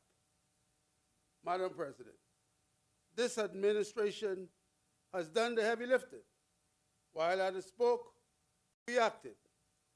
In just 4.5 years, we have advanced the modernization and redevelopment of airports, strengthening our tourism product and global connectivity, invest in hospital and clinics, improving healthcare access and quality for Bahamians, undertaking critical infrastructure upgrade across our island, strengthen and stabilize the economy, while restoring confidence in the management of our country's finance locally as well as internationally. Madam President, the fact is this administration has been extremely busy expanding opportunities for the Bahamian people. We have expanded housing initiative, not only providing homes for Bahamians, but also providing dignity and security for Bahamian families. The Bahamian public should remember that the other side did not build one house during their last time in office. Madam President, what we are experiencing is not theoretical governance. This is practical, measurable, actionable progress that we can continue to build this great country on. Madam President, these compendium of bills continue to amplify the fact that there is a clear contrast in governance before the Bahamian people. On one side, there's a government doing the difficult heavy lifting, the often uncelebrated work of building the nation for progress. On the other side, there are voices that have mastered the craft of criticism, but struggle to demonstrate comparable results when in office. Madam President, if it is one thing to make promises, as those opposite will skillfully opine during this season, but it is another thing to fulfill them, one after the other, as this administration has done. It is one thing to inherit instability, but it is another thing to restore it, rebuild it, and expand opportunities even in uncertain times, as this brave administration has done. This administration has chosen the harder path, the path of responsibility, compassion, action, and delivering positive results. Madam President, no serious conversation about national development can take place without addressing education. Under the leadership of Minister Glenys Hannah Martin, this administration has repositioned education as a central pillar of national growth. These education bills are critical steps forward in shaping the future of our nation through the power of learning. Madam President, education is not merely about classrooms and curricula. It is the foundation upon which opportunity is built. Inequality is reduced. Crime is reduced. Dreams becomes reality, and national development is secure. These bills recognize that truth and seeks to modernize our educational system so that it is responsive, inclusive,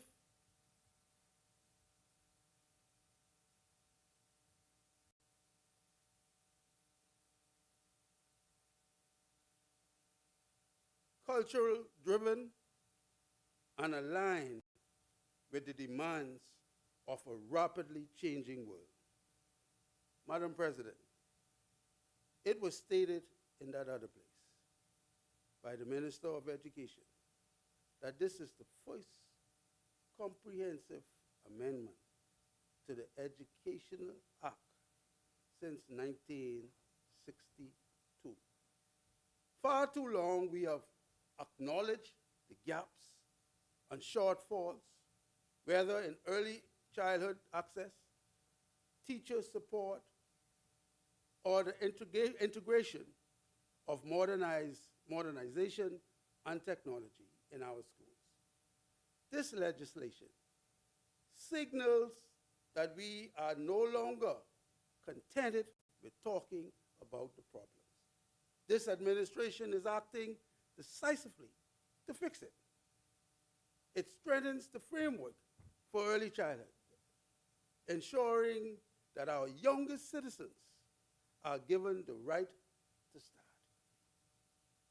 The bill enhances accountability and standards across the system, while also empowering educators who are on the front line of nation building with the tools to support what they need to succeed.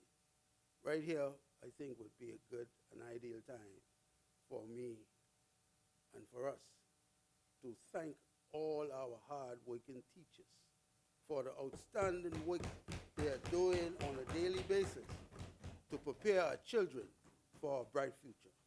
Thank you, colleagues. Madam President, these bills are not just about written policy, They are about living people. It is about the children in 8 Mile Rock, the student in Lewis Yard and High Rock, the child in Pine Ridge and Hunters, and every Bahamian child who dares to dream of a better Bahamas. Scripture reminds us, and it was said earlier, in Proverbs 22:6, train up a child in the way he should go, and when he is old, he will not depart from it. These bills reflect that very principle, that early guidance, strong values, and quality education shapes not just individuals, but our entire nation. And let us be clear. A country that invests in education is a country that invests in its own stability, productivity, and prosperity. This brave administration understands that. We are making the necessary investment, not only in legislation, but also in infrastructure, in digital transformation, and in human capital development to ensure that no Bahamian child is left behind. As the late Sir Lyndon Pinland reminds us, the future of this nation lies in the hands of its people. And it is through education that we prepare those hands to build, lead, and to transform. The bill establishes standards, strengthens oversight, and expands access to all. We are ensuring that every Bahamian child has a fair and strong start. That is how we build on progress. Madam President, the National Youth Commission Bill represents another defining moment in the youth development in this country. It signals clearly that our young people are not an afterthought. They are a priority.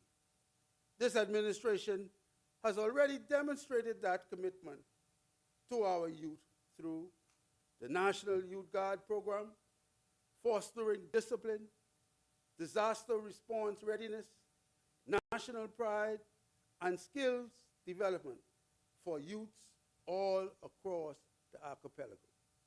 We have empowered young entrepreneurs to build businesses and contribute to the economic growth of our country through the SPDC grants program. Hundreds of young people have already benefited. We continue to develop the University of the Bahamas, expanding access to higher education for our young people of Grand Bahama and the Northern Bahamas, with the opening of the newly renovated UB North campus.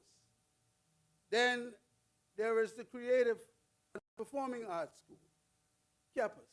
Again, a strong demonstration of the fact that this administration believes in the creativity and excellence of young Bahamians. We understand that the global creative economy generates between $2 to $4 trillion annually. It drives tourism and produces intellectual property that grows in value over generations. And there is no doubt that the depth, originality, and amazing natural talents of our people represent an immeasurable opportunity for this nation to produce the next Bahamas, Sidney Poitier, Esther Roll, Roxy Roker, Johnny Camp, Lenny Kravitz, or Ronnie Butler. These initiatives are not merely symbolic, Madam President. They are strategic investment in the next generation of Bahamian leadership. Clearly, this brave administration is building on progress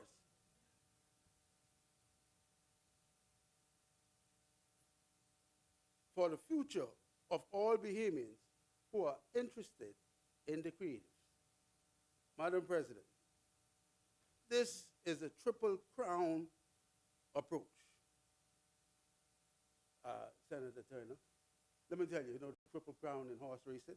Well, this is a triple crown approach. When we invest in early childhood, I'll tell you a triple crown approach. When we invest in early childhood education, we build strong foundations. That's one. Two, when we strengthen education systems and change the status quo for young Bahamians, we unlock potential. And three, when we empower our youth to secure the future of our country. This is the continuum that these bills represent. This is the vision that this administration is advancing for young Bahamians. Madam President, it is important that I take this, my first public opportunity through you, to say to the Honorable Prime Minister that his courageous and visionary leadership in challenging the Grand Bahama Port Authority has marked a turning point for Grand Bahama and indeed the Bahamas. Not since former Prime Minister Sir Lyndon Oscar Pinland declared in his iconic bend or break speech that Freeport must either bend to the will of the Bahamian people or break under the weight of its own resistance, has a leader taken such a resolute stance to confront these entrenched structures and defend the dignity of our people. Even though the government enjoy more victories than defeat, the arbitration rulings are not merely about legal victories. It is a resounding affirmation of this government will to put Bahamians first and the will to stand up and give Grand Bahama a fighting chance. It is indeed a game changer for the overall management and future of the city of Freeport. It signals that accountability and fairness will guide our path forward, and that governance will be reflected by the voice of the Bahamian people. We vote for one government, not two. This moment will be remembered as one of resilience, renewal, and national pride. And those who stand against us will be judged harshly in due season. This moment affirms that Grand Bahama will not be bound by outdated arrangements that benefit a handful of privileged children and grandchildren, but will rise to meet today's challenges with courage, unity, and vision that benefit all and sundry. Prime Minister Davis, it is being mentioned on the highways and byways that your leadership has inspired confidence that Grand Bahama is charting a course towards a stronger, more equitable future. I pray that this achievement echoes across generations, reminding us that true leadership is defined by the willingness to stand firm for justice and fairness, even when the path is difficult. On behalf of a grateful people, I say congratulations to Prime Minister Davis and to our more than able AG in his absence. Congratulations for leading our legal team. I encourage the people of Grand Bahama to lean in and build on the progress started by Philip Brave Davis and the Progressive Liberal Party. Madam President, in closing, let me say that building a nation is not child's play. It demands vision, courage, and the willingness to do what is necessary, not merely what is convenient. This Davis administration has chosen to do the hard work, to rebuild where others neglected. I say to the people of Grand Bahama, simply visit downtown and witness the revitalization of downtown Freeport, a place that was abandoned and left to ruin for 20 years. Go see the construction taking place at the new UB North campus. Take a drive down East Sunrise and visit the new health campus under construction. Visit the recently opened world-renowned Carnival celebration. This government has chosen to invest where others stop, review, and cancel. I ask the people of Grand Bahama to visit the Obadiah Wilchcombe Complex in 8 Mile Rock. Go and visit the new school, the new junior high school in Holmes Rock. Visit the hundreds of young Bahamians working on the beautiful Grand Bahama program. This government has chosen to deliver where others only talk. I ask the people of Grand Bahama to visit the expansion taking place at the Grand Bahama Shipyard. Take a look at the many new opportunities opening in the maritime industry. This government has implemented free breakfast for school children. We have increased minimum wage. We have reduced VAT. We are building homes for Bahamians. We significantly reduced custom duties on building materials so that the cost of construction could come down for Bahamian homeowners and builders across our archipelago. This administration has completed and signed some 58 industrial agreements, creating better terms and conditions for thousands of Bahamian workers. The administration has conducted the first service-wide promotional exercise for the public service over a decade, while hiring hundreds of young Bahamians on the police force, in customs, immigration, the Royal Bahamas Defense Force, as well as prison officers. Madam President, under your leadership, the Senate has also advanced hundreds of new legislation focused on creating opportunities and community development. We passed the National Training Agency legislation so that young Bahamians can develop the skills required to compete in a modern economy. We enacted the Urban Renewal Authority Act so that communities that had been neglected for far too long could receive coordinated attention planning, investment, and compassionate relief. And I am so grateful for the outstanding work my Grand Bahama team led by Mr. Lloyd Grant, Henry Stubbs, all the other office and center managers, and hard-working staff have done since I've been out sick. You guys deserve an A+, job well done. Continue to serve the people of Grand Bahama. Madam President, I am so happy that we passed the Evidence Amendment Act, allowing families who may have lost loved ones in perils to declare their loved ones legally dead in 3 years rather than 7. This benefited the families of East Grand Bahama and Abaco who lost loved ones during the passage of Dorian. Madam President, as we reflect on our national journey, we are reminded of the words crafted by our founding fathers and mothers, who called this nation to move forward, upward, and onward together. Madam President, that is not just a slogan. It is a mandate. And nowhere is that mandate more alive today than in Grand Bahama. For too long, Grand Bahama was a promise deferred, but today it is a promise being fulfilled.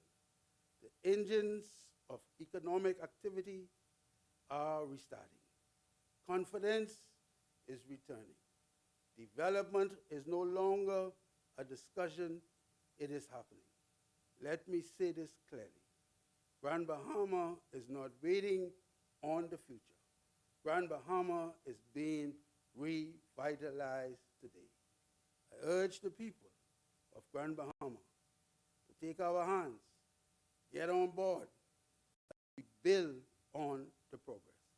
Madam President, as I refocus on the bill before us today, I say again, these are not just legislation we are passing.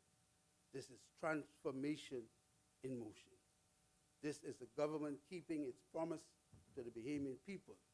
This is educating and preparing our young people for the next 50 years of nation building.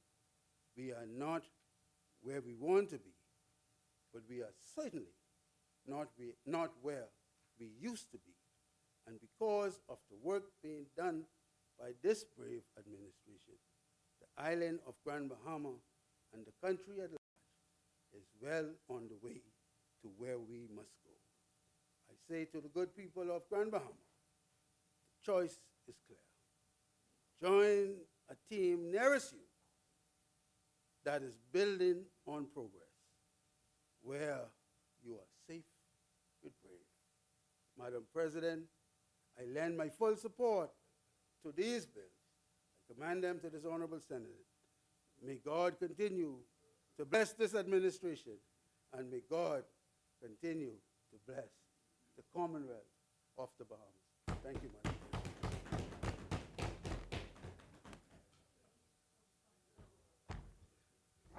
Thank you, Senator the Honorable Kirkland Russell, for your contribution. And it's wonderful after you have enjoyed what you've enjoyed to be back, to see you in this place. May God continue to bless you and keep you in good health and bless your family. And thank you so much for your contribution and your service. As many, the chair recognizes Senator the Honorable Reuben Raming. Madam President, it is with joy and no contradiction at all that I celebrate my brother's return to this place. The strength of his contribution bear witness to, I think, the grace of God, the resilience of his body, and it gave me pause to also join him with crediting his wife, his support team, and everyone. It is really amazing that if one element of the transition from his affliction to his care, if any one element was broken, my brother would not have been here. And it involved meeting people who would be scheduled and randomly meeting people. That's the grace of God. And if anyone was not in the right place, I do believe my brother would not have been here. And so I thank God for his grace upon him and enthusiasm of which he spoke. Though I may have issues with his speech, but his enthusiasm rang in my heart because it showed strength, and it shows that the lion, that's only just Ryan, is roaring. And I'm grateful for that, and I'm grateful for you. And thank you so much for giving me a good feeling in this place today. With our educational bill, I want to take some time just to look at it, just briefly, because there's some things that is glaring. Yes, that's fine. I can leave as well. Thank you. This tile came from Ricardo Taylor. I tell him he needs to shop more often. Ricardo, the president, likes the tie you got for me. So that means you need to get some more ties. And while you're at it, I need some shirts and some cufflinks. What you say about the president? Yeah. Agreed. One for Brother Alcides too. Agreed. Yeah. Agreed. Anybody else? Man, Brother Russell always sharp. His wife is taking good care of him. Yeah. Next to Duncombe, he's the next sharpest person in this place. All right. But this educational thing is very, very important. We historically in our country has always given the lion's share or near to the lion's share of our budget towards education. I think yet all of us could say that we have never been totally satisfied with it because of the gravity nonetheless. So education always, and I think Senator Forbes highlighted it, notwithstanding the good effort, we always will say there is not enough because of how critical it actually is to shaping and forming our nation. We have so many things that attack us and undermine us in our country. The financial services bill will probably touch on some of those ones. We're always blacklisting us and everything else. But we have a lot of things that threatens our way of life, and education is one of the things that will help us to build the walls to reinforce our culture and our structure sufficiently for us to endure the vicissitudes, the transitions, and the cultural exploits that is happening in our country, not just through illegal migration, but also through content and social media and the things that is changing the way we are. We have no problem with development, we have no problem with expansion, but we don't lose our identity. We don't want to lose the foundation of who we are and what makes us unique. Because even our number one industry, which is tourism, is based upon the fact that we as Bahamian people, the way we do the things we do, the way we cook the things we eat, is the expression that they come to seek. It's not just sun, and sea. They want to come to experience our unique culture. And if we become so immersed into the global society, we lose our identity. And when you lose your identity, you lose your value. And so it's very critical for us in our education, not just to teach our children best standards to be able to interact with the world and to blend and be on with the global system and best practices, but also to show them the value of our identity and to be able to sustain us in a social context throughout the world. You know, these additions and to the education system is very, very good. And it shows the continuousness of government. Because even under the former minister administration, we saw the work done with preschoolers and expanding that. And that is very, very critical because by the time a child reaches the age of 5, his cognitive development and his mindset and his character has already been changed. And that's why you have so much struggle when we say the terrible teens, because we need to cultivate in them at the earliest possible age the appreciation for all things, including the system of knowledge, the system of learning, the way we approach and how we move. Children learn a lot even before they begin to speak in terms of watching their parents. And even from in the womb of the child and the mother's womb, the interaction between the father and the mother impact the child even before, and their temperament and their way in which they express themselves, from violence to crime to other socially deviant behaviors, all starts and be inculcated in the heart of children from very, very young. So anything that we could do to expand and to imprint on the children at an early age is critical. And quite frankly, that investment becomes a national savings because it will reduce the dissident and the distressed youths, gang violence, and all the crime and all the other things in society that we have to spend so much money on to try to contain could be prevented by teaming the heart of a child at an early age. So that's very, very critical. This causes me to remember way back, it was before I was born, but Sesame Street started in 1969. And it started because of a very important cultural revolution. People didn't realize it and why that was so important. It was so critical that being in Foxville in the bushes, we would come home by 5 o'clock, so much so that without watches, we know exactly, because as soon as we coming out the bush and we reach home, we come on TV and dun, dun, dun, dun, dun, dun. We had a built-in GPS as to the time that Z&S is going to play Sesame Street.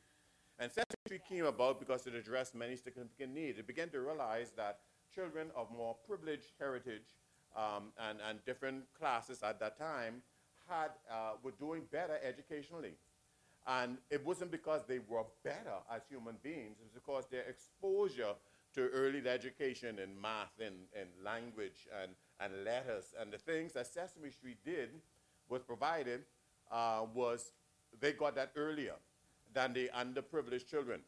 And as a result, the underprivileged children were failing, and they were becoming more prone to crime and dissidence and all the negative things that vices that we try to fight against now. And when Sesame Street came, it captured the children's attention to television and so on and so forth, and it began to make learning fun. Count and Ernie and Bert used to reflect relationships. So education is not just simply about ABCs, but children learning social interactions and how relationships is. So Ernie and Bert used to teach you how in relationships you could have difficulties, but they always come back together as friends. It teaches you how to handle problems, and it puts songs in your mind and your heart, and that's so critical. And so when we look at our educational system, that is very, very important for us to be able to do this. And in doing so, we make a great investment in our children. It causes me to wonder, even in this, despite the things that we're trying to do culturally, our educational department, I think we need to now integrate more of using our social development, not that Muppets, find some Junkanoo Muppets or something of that nature, we also create greater content that we could train our children. Because some of the contents that they stick in the front of children in these preschools right now, the tablet children and the television children, they literally just dump them in the front of the TV, is doing more harm than good.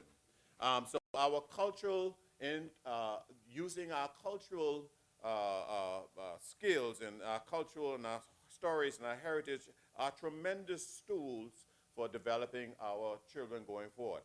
Some of the things that we would have learned that we take for granted right now, if I were to say some of that, some of us in here should be able to rock with that, because those things are so real. Because when we hear, drive the nail right, boy. Hit it on the head. Strike with all your might, boy. These are things that cause us to have something in hard times to drive. When we listen to stories in Brugge and Barabi, these things are being lost in our system now. And our art and sins and these things are critical for us to learn.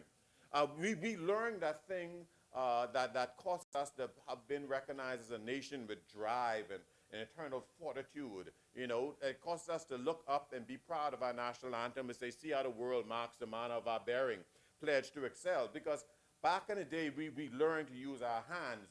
We learned that despite, even when you fall down so-called educationally in reading and arithmetic, you were good at something. You did something across the board. It causes me to remind us also that education is not simply about us putting into children in terms of reading and arithmetic, but it's also about us extracting of the children, because education is not just putting in. Education is finding out who that child is and pulling it out of them. Because as it was said by other contributors, that all children they're not going to be the authors. They're not going to be the accountants. But I tell you, they may not even be the lawyers. But I can tell you this much, the same lawyer don't know how to fix his own car or to build his own house, or even the very pilot that flies the plane don't know how to keep that plane in the air. And so we need to be able to have a system designed that we can identify who our children are at a very, very early age. Instead of us beating down that little inquisitive child who always questioning you, who may turn around to be the very lawyer that gets your son off a case later on because of his inquisitive mind. Or the other child with his great creativity, you know. It reminds me of the Bahamian artisan Dasque. And I saw something about him, even in the church, how people always look around him as joking around and everything, and they took him for granted in a particular environment. But when he moved into the right environment, who just saw him for who he is, now he is a credit to our nation. And so we must not box people in or label people with anything other than defining on who they are, because for all of us, when God has made us, God has predestined us and placed in us gifts. And if we don't maximize the gifts, then we won't get the best out of our people. So our education must be designed to be able to not just put into, but also extract out of our people what we need to do. And when we look at this whole thing, again, I totally support these bills and every single step that we're doing towards improving it. And I agree. I think something Senator Russell may have implied too, that and I'm paraphrasing it, the infrastructure is good, but it's also more than that. But he's not discounting that infrastructure is actually needed. We've spoken a lot of things. Some things could be debatable politically, but historically, when we look at a trend in education in our country, we saw the work that was done from JHS, COB, through Linden and everything else. We had a big gap in that. And the next biggest hero in education politically would have been one of Hubert Alexander Ingram, again, under which we saw the greatest advent in development of expansion of schools within our country, and I think that has not gone much since. All right, I think recently, if I'm correct, this current administration, I think one is credited in Freeport with a renovation of a school, or refurbishment of a school in Freeport, right? Yeah. And so, but there has not been no strong push in that. And when we look at that, that's a concern. Because every year in our country, you will have 5,000 minimum, historically, minimum, young persons graduating and coming out and going out into the workforce. You know, it also spells something that's an alarming thing to me, because the growth rate in our country is pathetically low. And at that rate, we're going to be canceled as a nation, because if you check the statistics, every country must have a specific growth rate. And I believe it's somewhere between 2.9 or odd percent growth rate. And if you fail to do that, then your civilization is on a collapse, because the birth rate would not be sufficient enough to sustain the growth. So we're concerned about also legal immigration and everything else. We gotta look at the growth rate and the birth rate of our Bahamian people. We see that also impacting even national insurance right now for the sustainability of national insurance. If the growth rate, if the birth rate don't increase and enhance, and the population doesn't enhance based upon those who are retiring, those who are coming into the system, we're going to find an imbalance. So we speak to a whole series of things. We need to create an environment where our people begin to prosper sufficiently more, so and a culture where we can appreciate more the child and start looking at them as a burden. And person who delay their childbirth to a point that by the time, many times when they are sufficiently aware of it, their body is not capable to be able to sustain their dream anymore, because they delay child raising for career opportunities in many instances. And then it's interesting because we find that a lot of them don't take sufficiently advantage of the opportunity for our orphan children, who could fill that gap in their lives. But education is a very critical thing. You know, and looking at even our Prime Minister, former Prime Minister Ingram, and when we look at that and we hear comparisons with Prime Minister Davis and all of that, I get concerned because, again, history, and it cannot be refuted in any which way, that when it comes down to the infrastructural and expansion of the educational system, all governments have done part. That the greatest advent was done during the time of the Hubert Alexander Ingram, with the expansion of schools and opening up schools, and expansion would allow us to reduce the class size, which is very, very important for the better learning, et cetera, et cetera. But then I have also concerned too, speaking to our national leaders, that I would like to see them inculcated into our system. The reason why, meaning that, has Prime Minister Christie wrote his memoirs yet? All of us need to go and talk to him. He's too rich of a cultural person and serve at too much of a high. Mr. Christie, fix that up. You know, we need to value all. It doesn't matter who we vote out or we vote in, we must respect them. I think Prime Minister Minnis has written his. Prime Minister Ingram has tremendous volumes. This is volume 4 going on here. And this is important because these need to be into our system. Now, when we're talking about our educational system, to my knowledge, the only other political leader, meaning either leader of a party or whatever, that actually have literatures that contributed into our curriculum, apart from stuff from Linden historically, would have been my current leader, Michael Clifton Pintard, who even before his elevation to leader of the party and leader of the opposition has historically been involved in education throughout. I believe it is accurate to say that his record of involvement, he can boast of having spoken to virtually every school in the Commonwealth of the Bahamas engaging the students. So when you have someone who has contributions and literature that is actually embedded into our school curriculum system, and who has historically, from when he was out of the public limelight into the public limelight and national leadership, has saw the urgency to be deeply involved not only in the arts but also in the direct education and motivation of our young people, it is definitely a guarantee, certainty, that our nation could be comfortable to know that his propensity and his leaning, his character disposition and his treasure is in the heart of educating and improving the lives of our young people. So with that, we could have a certainty that under the leadership of Michael Clifton Pintard, that education will go to a whole new level. Because they say something, you know, Madam President, that where a person's treasure is, that's where their heart be. See, legislation is one thing, but then funding is another.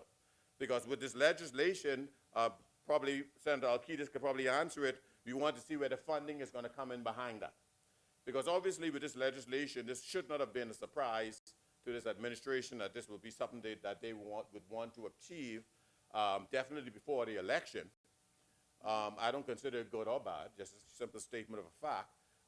Then there should have been, I would think, some allocation to be able to accommodate this, because having it without having the funds still leaves you in a stalemate. Because when I look at it, and from my recollection in the budgeting in the Ministry of Education, I saw operational expense in new schools was $380,000.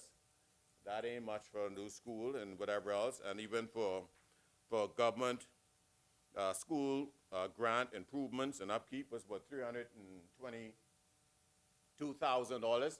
So obviously no money was here or there yet to be put aside here. Now when you couple that with over $250 million worth of consultancy fee, then despite how good the bills look for education and all the exciting things that it's doing and the things that I fully support, I still gotta ask, where is your treasure? And where is your heart? And then when we look at it, we speak about these teachers in that regard and the support staff and the repairs that has been there. Still to this day I watch and I wonder why we as a country cannot bite the bullet and stop playing cute with these budgets and trying to create false surplus and worry about these things, but bite the bullet as related to education. Let me explain. We don't know there is always a problem with school opening and school repairs, last-minute work, shabby work, sometimes the work going on in the school and open up and everything else, and that's a problem. We know that we can try to pass these budgets by July. So that means at any given point in any budget, to catch the problem, you got to double the money. We got to, why is it double the money? Because we come to power now, the budget can be in July. The money got to get allotted to do the repairs for the schools. So that already puts you into going into August. The money got to go through the system, as you know, Mr. Alcides will always be there when it's budgeted, and then it got to go through the system, so it costs delay. So why we don't ask, why any government, and this blows my mind, don't allocate already for that year, the year before, and at least one budget. So you have, and that first year will be a failure because you're catching up, but the money is already there to start school repairs from the summer. So by the time you have that next July budget, you're sending that money forward for the summer so that we could do proper repairs and servicing of our school and preparing the environments for our children to be able to succeed, because that environment is critical. you know? And then here it is, we talking about the environment and dealing with that in terms with the teacher. The last time, I don't know if they met since, you know, I saw a video where the Prime Minister did this to the union and the teacher. We call that talk to the hand, you know? And so Brother Russell speak about all the contracts they did with the unions and everything else, but listen here, we talking about education right now. You all talked to Belinda yet? You all straight yet? Have you all gotten that sorted out yet, Mr. Alcides? You all get that sorted? She's happy? Yeah, she's happy? You know, because what we need to do is, you see, the same way we have with the nursings and the doctors and other professions and everything else. Government ain't easy, you know. It ain't supposed to be easy. If you don't up for it, then don't come in it. You know, but at the same token, we got to realize that there's a trickle-down effect that impacts every aspect of our lives and our children's lives. Because when these teachers are stressed, just like doctors, just like everybody else, it translates down to impacting our children. This is so critical, and I hope we appreciate the value of being able, especially to catching our children young. But I want to make a couple of simple recommendations too.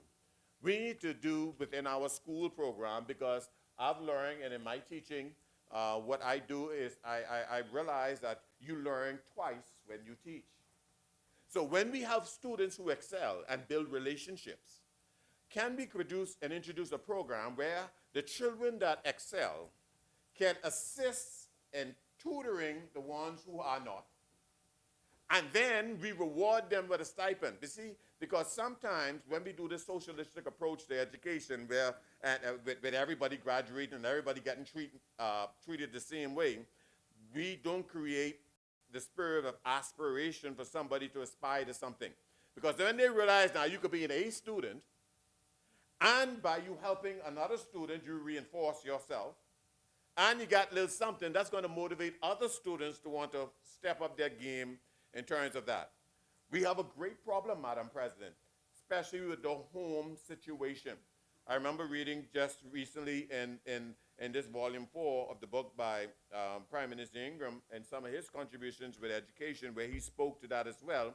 And he said, you know, in some homes, and I'm quoting, in some homes, the homes raise a priest and a murderer. In some homes, it raised a teacher and also someone who's a rapist. You know, and what he was expressing is that we still have, no matter how much effort we put into it, to still try to find a way that we could fill the gap of home. In my experience in education, and I'm sure all of you in your public service have known this fact to be true, some children, the only real home they got is with that teacher. Because when they come, they're neglected at home, they fussed out at home. Sometimes they don't even get the fathering or the motherly nurturing that they do get than some good teachers. I know some teachers even today, grown children still celebrate them and weep over them as if that teacher was their parent, for how they correct them and how they took time. How the teacher, when they're leaving home, is still packing lunch, not just for their children, but bringing lunch for their children in their class. Because the relationship has become so intimate. And this is the value of that. So we need to see how we can have programs to help us to be able to even better gauge the parent-child interaction. I think it is fair to say that, and I've heard it enough times, that the reason why there are some children of immigrants who excel so much in our school system, actually they do, is because of the level of care that those parents pump into their children, but it seems to be, to whatever extent, I'm not putting a number on it, many Bahamian families may not be contributing that level of care and attention. I think that is reflected also when we look at things like the PTAs and the PTA meeting. Go and watch who shows up to the PTA meetings. We need to find a way, whether through the churches or through other means, to remind parents and to encourage parents, or to find ways to help parents to be better at parenting.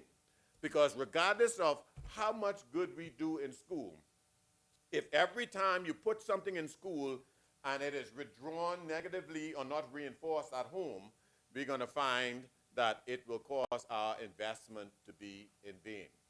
Now, note to teachers as a former parent, because my last child is in college, y'all need to fix this thing when y'all sending homework home for the parent. So send homework home for the children. How many parents, when the homework come home, you suck your teeth and say, you send the homework for me, you know? So let's find a way to make sure that the homework is designed for the children. But Madam President, I am so proud of the abilities of our people. When we look around the world and we see the level of road scholars that are Bahamians, it will blow your mind. Per capita, we are punching far above our weight, just like in athletics. We may have fewer medals, but when you look at it per capita, we're doing better than the United States in the medal count. When we look around and I see how our children perform in schools, I know I visit school campuses.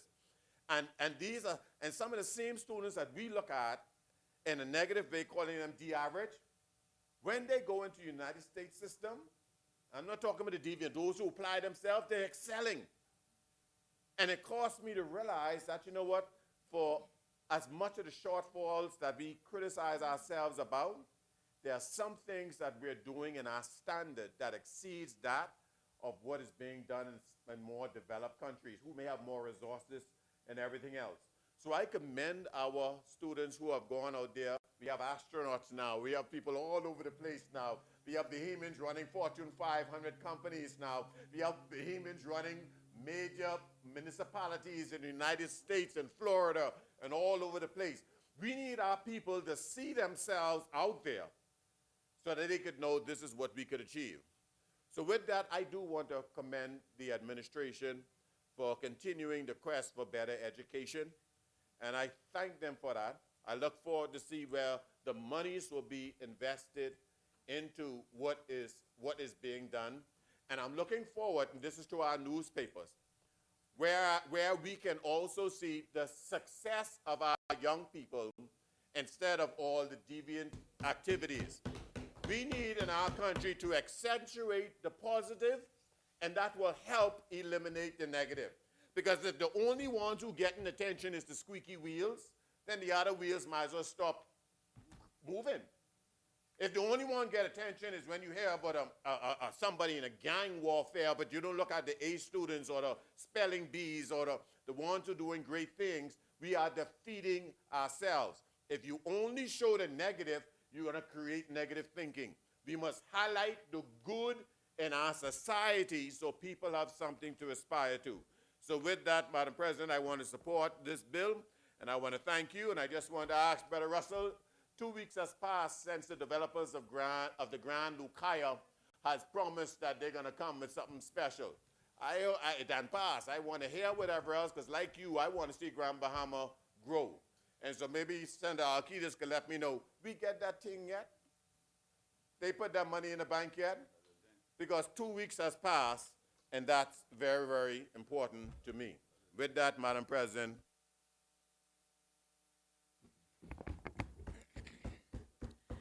Thank you, Senator the Honorable Reuben Ramming, for your contribution. As many, the chair recognizes Senator the Honorable Michael Halkitis. Thank you very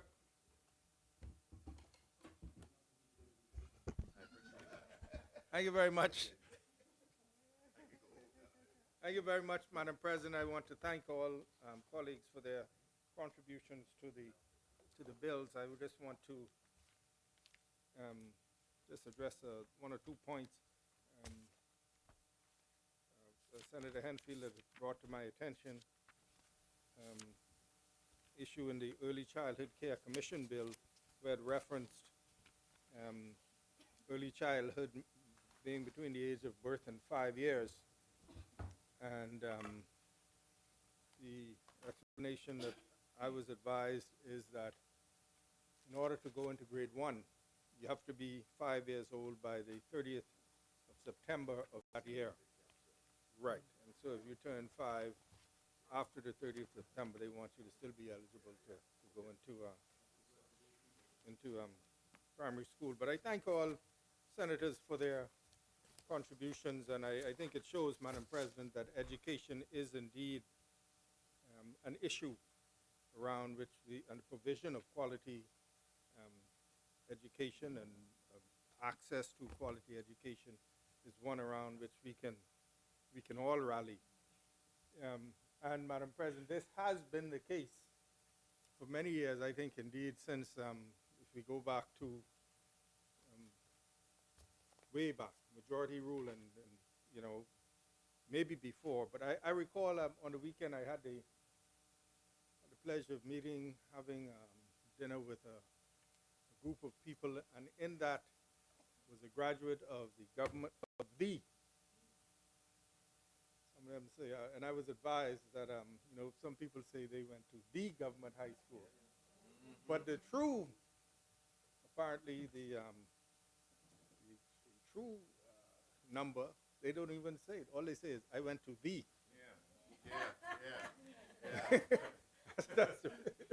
Apparently, if they say I went to the, then they were, you know, really, really amongst that elite number. And I remember the individual saying, Madam President, that everybody who graduated the class got a scholarship. Everyone.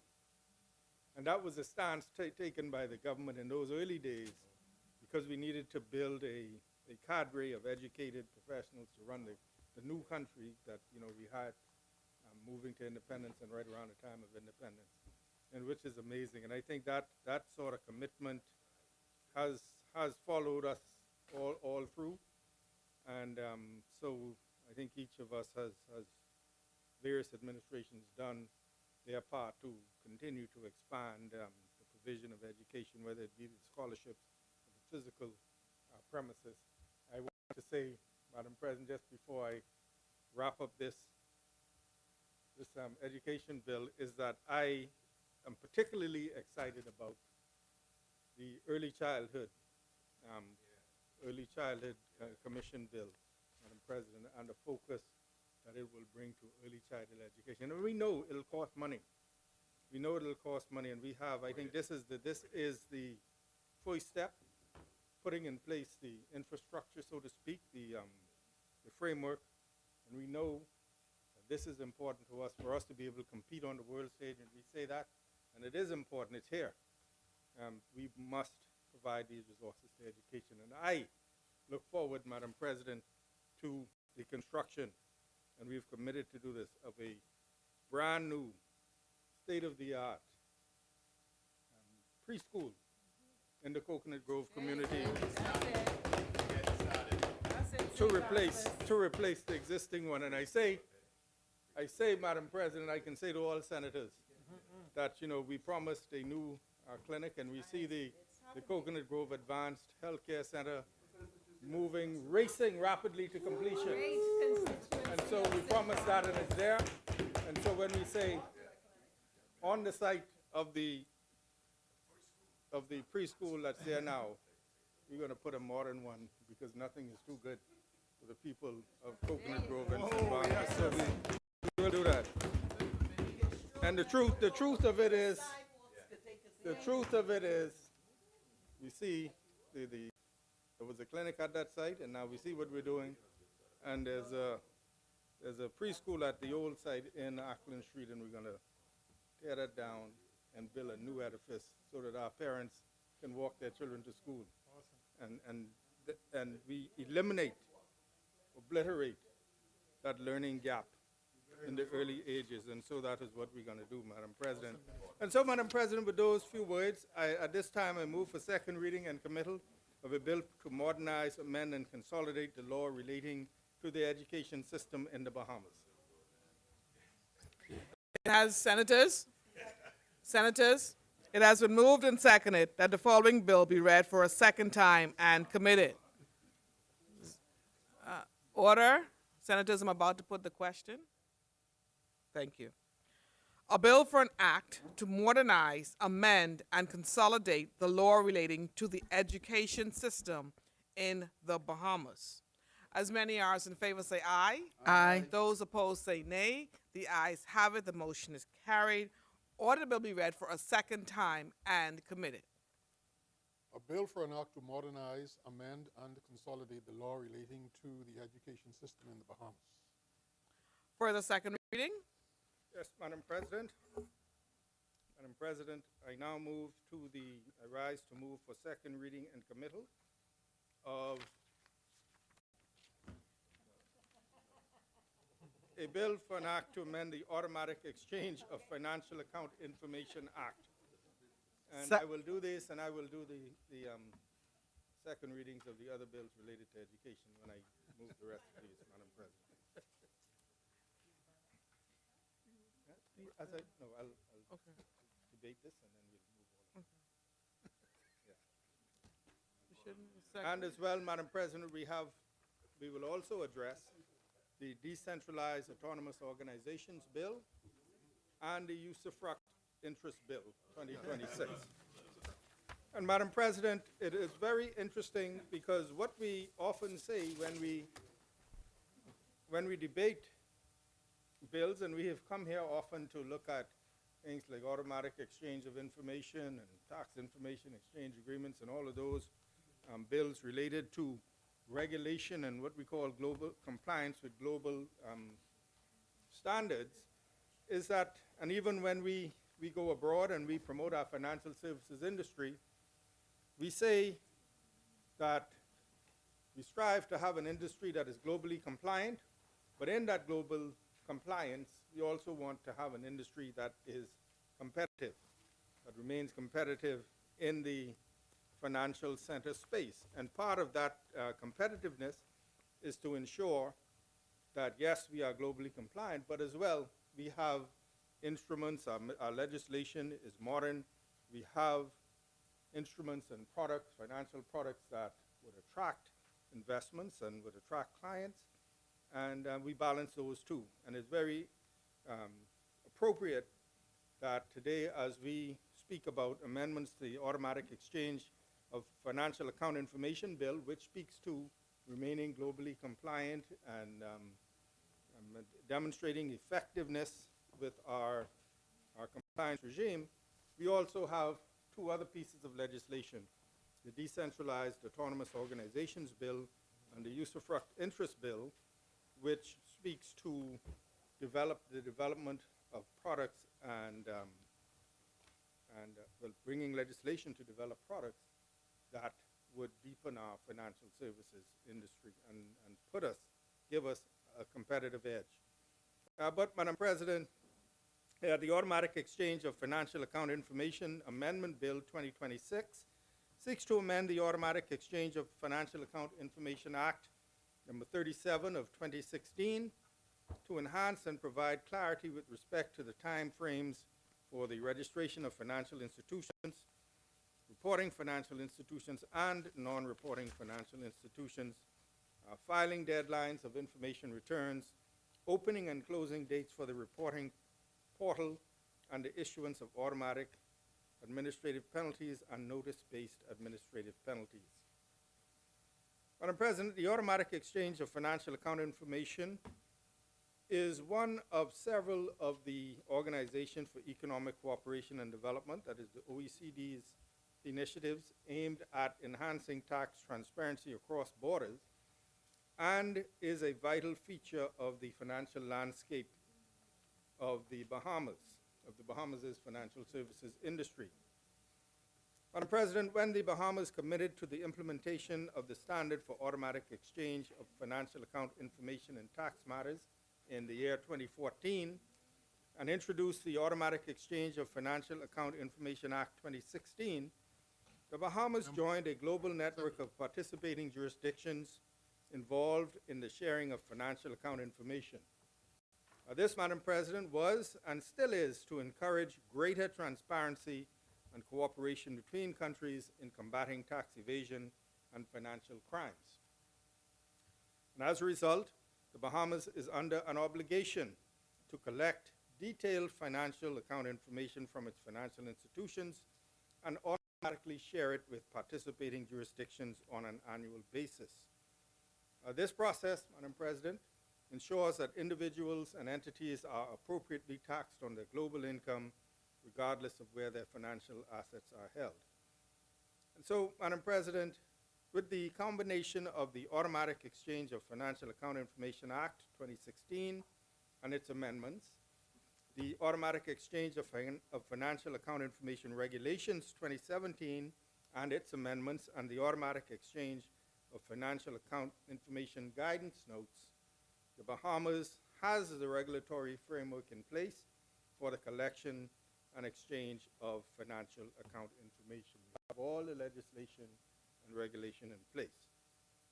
However, Madam President, the question remains, has the Bahamas effectively implemented the standard for the automatic exchange of financial account information? And this is the rub, Madam President, because in this global financial system, you are required to have certain legislation in place. You put the legislation, and now the goalpost becomes, are you effective? What is your effectiveness? And so that is the question. Is our regime effective? Madam President, last year, in 2025, the Bahamas was assessed by the OECD on the effective implementation of the Common Reporting Standard for the automatic exchange of financial account information. There's not our first assessment on the effectiveness, on the effective implementation of the Common Reporting Standard for the automatic exchange of information.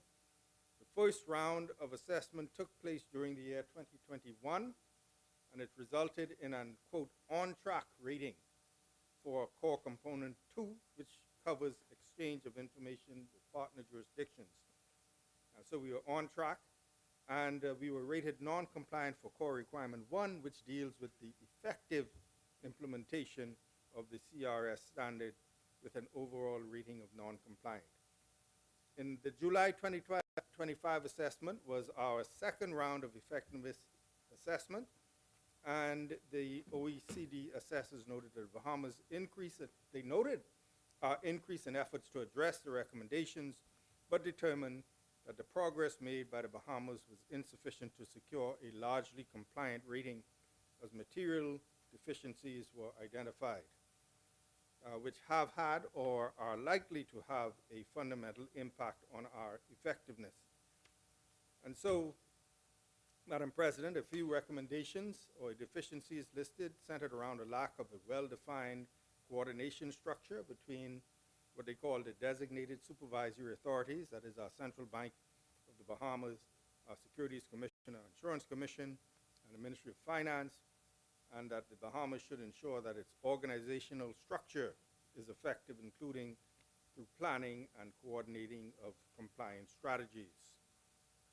Madam President, they also noted that communication should flow in both directions, and that we should establish clear lines of accountability specifying who is responsible for each step of the procedure, including what actions need to be taken and when.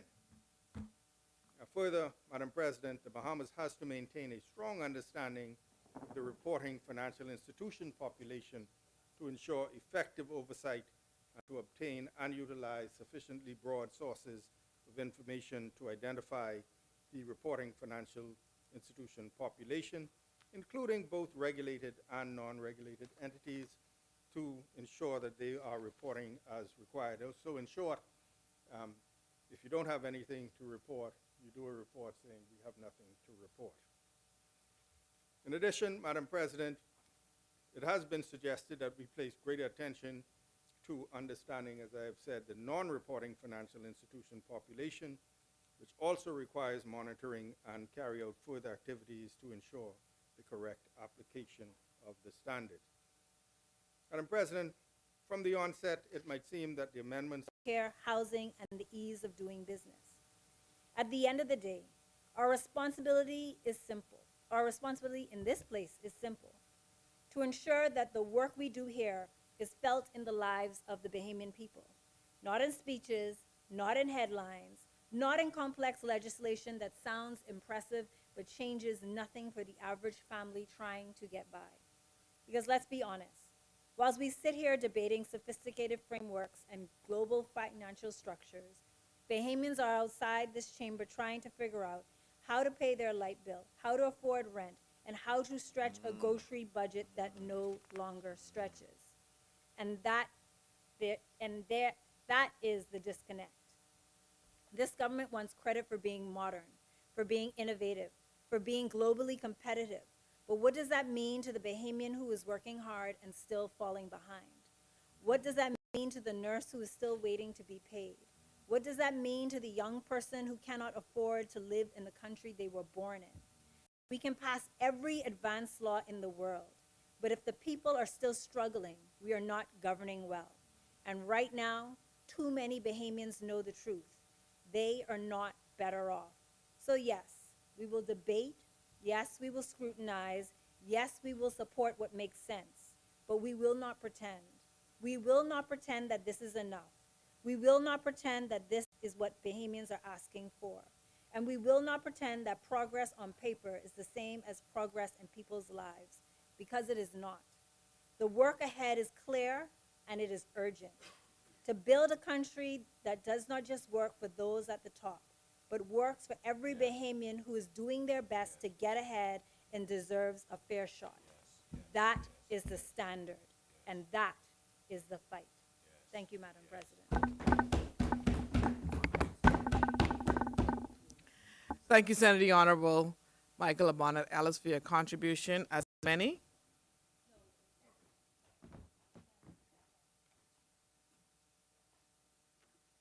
Thank you, Madam President, just for the wrap-up on this very short debate. I heard Senator Ellis, Madam President, but I would only respond that financial services is the second pillar of our economy. And so while, yes, there are many top lawyers and bankers and financial people who work in the industry, also many clerks and secretaries and accountants and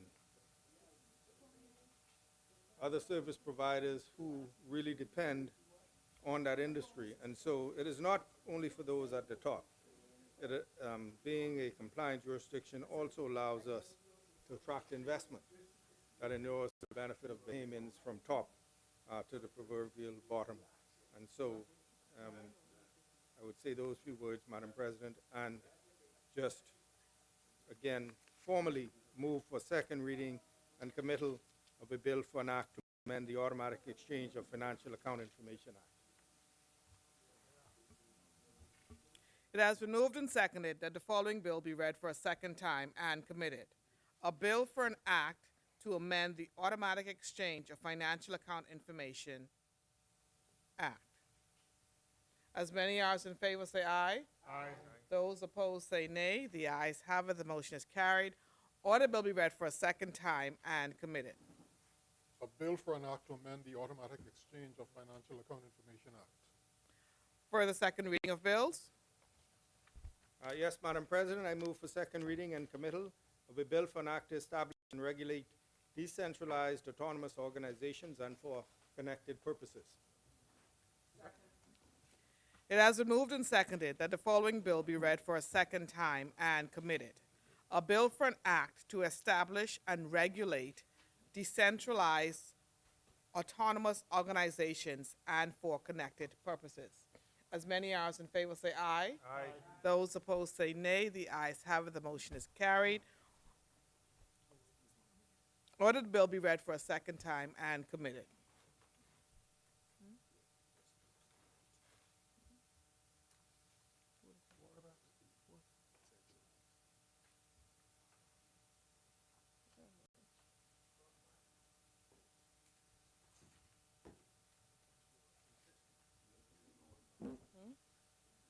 A bill for an act to establish and regulate decentralized autonomous organizations and for connected purposes. Oh, carry this. Second, further second reading of bills. Yes, Madam President, I move for second reading and committal of a bill for an act to facilitate the creation, use, and management of usufructs in the Bahamas and for purposes connected therewith. Is there a second? It has been moved and seconded that the following bill be read for a second time and committed. A bill for an act to facilitate the creation, use, and management of usufruct in the Bahamas and for purposes connected therewith. As many as in favor say aye. Aye. Those opposed say nay. The ayes have it. The motion is carried. Order bill be read for a second time and committed. A bill for an act to facilitate the creation, use, and management of usufructs in the Bahamas and for purposes connected therewith. For the second reading of bills, Yes, Madam President, I move for second reading and committal of a bill for an act to establish the Early Childhood Care Commission and its governing board to provide for the regulation, management, and operational framework of daycare centers and preschools, and to repeal the Early Childhood Care Act and for connected purposes. Second. it has been moved and seconded that the following bill be read for a second time and committed. A bill for an act to establish the Early Childhood Care Commission and its governing board to provide for the regulation, management, and operational framework of daycare centers and preschools, and to repeal the Early Childhood Care Act and for connected purposes. As many as in favor say aye. Aye. Those opposed say nay. The ayes have it. Order the motion is carried. The motion is carried. Order the bill be read for a second time and committed. A bill for an act to establish the Early Childhood Care Commission and its governing board to provide for the regulation, management, and operational framework of daycare centers and preschools, and to repeal the Early Childhood Care Act and for connected purposes. For the second reading of bills, Yes, Madam President, I move for second reading and committal of a bill for an act to establish the National Youth Commission for the purpose of promoting youth development, empowerment, and engagement, and for connected purposes. Second. it has been moved and seconded that the following bill be read for a second time and committed. A bill for an act to establish the National Youth Commission for the purpose of promoting youth development, empowerment, and engagement, and for connected purposes. As many as in favor say aye. Aye. Those opposed say nay. The ayes have it. The motion is carried. Order bill be read for a second time and committed. A bill for an act to establish the National Youth Commission for the purpose of promoting youth development, empowerment, and engagement, and for connected purposes. For the second reading of bills, And none at this time, Madam President. Committee of the Whole. Madam President, I move that the Senate do now resolve into a committee of the whole with Senator James Roll Turner in the chair. Second. It has been moved and seconded that the Senate do now resolve itself into the Committee of the Whole with Senator James Roll Turner in the chair. As many as in favor say aye. Aye. Those opposed say nay. The motion is carried.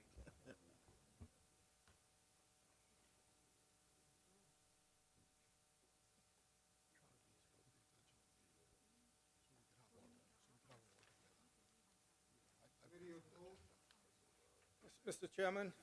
Chairman, with respect to a bill for an act to modernize, amend, and consolidate the law relating to the education system in the Bahamas, I move that the long title of the bill be agreed. Second. It has been moved and seconded that the long title of the bill be agreed. As many are in favor, say aye. Aye. Those opposed, nay. The ayes have it. Thank you, Mr. Chairman. I move that the short title of the bill be agreed. Second. It has been moved and seconded that the short title of the bill be agreed. Those in favor say aye. Aye. Those opposed, nay. The ayes have it. Thank you, Mr. Chairman. I move that clauses 2 to 73 of the bill be agreed. Second. It has been moved and seconded that clauses 2 to 73 of the bill be agreed. Those in favor say aye. Aye. Those opposed, nay. The ayes have it. Thank you, Mr. Chairman. I move that the bill be agreed in its entirety. Second. It has been moved and seconded that the bill in its entirety be agreed. Those in favor say aye. Aye. Those opposed, nay. The ayes have it. Thank you, Mr. Chairman. Mr. Chairman, I now move to a bill for an act to establish the Early Childhood Care Commission and its governing board to provide for the regulation, management, and operational framework of daycare centers and preschools, and to repeal the Early Childhood Care Act, and for connected purposes, I move that the long title of the bill be agreed. Second. It has been moved and seconded that in favor, say aye. Aye. Those opposed, nay. The ayes have it. Thank you, Mr. Chairman. I now move that the short title of the bill be agreed. Second. It has been moved and seconded that the short title of the bill be agreed. Those in favor, say aye. Aye. Those opposed, nay. The ayes have it. Thank you, Mr. Chairman. I now move that clauses 2 through 42 of the bill be agreed. Second.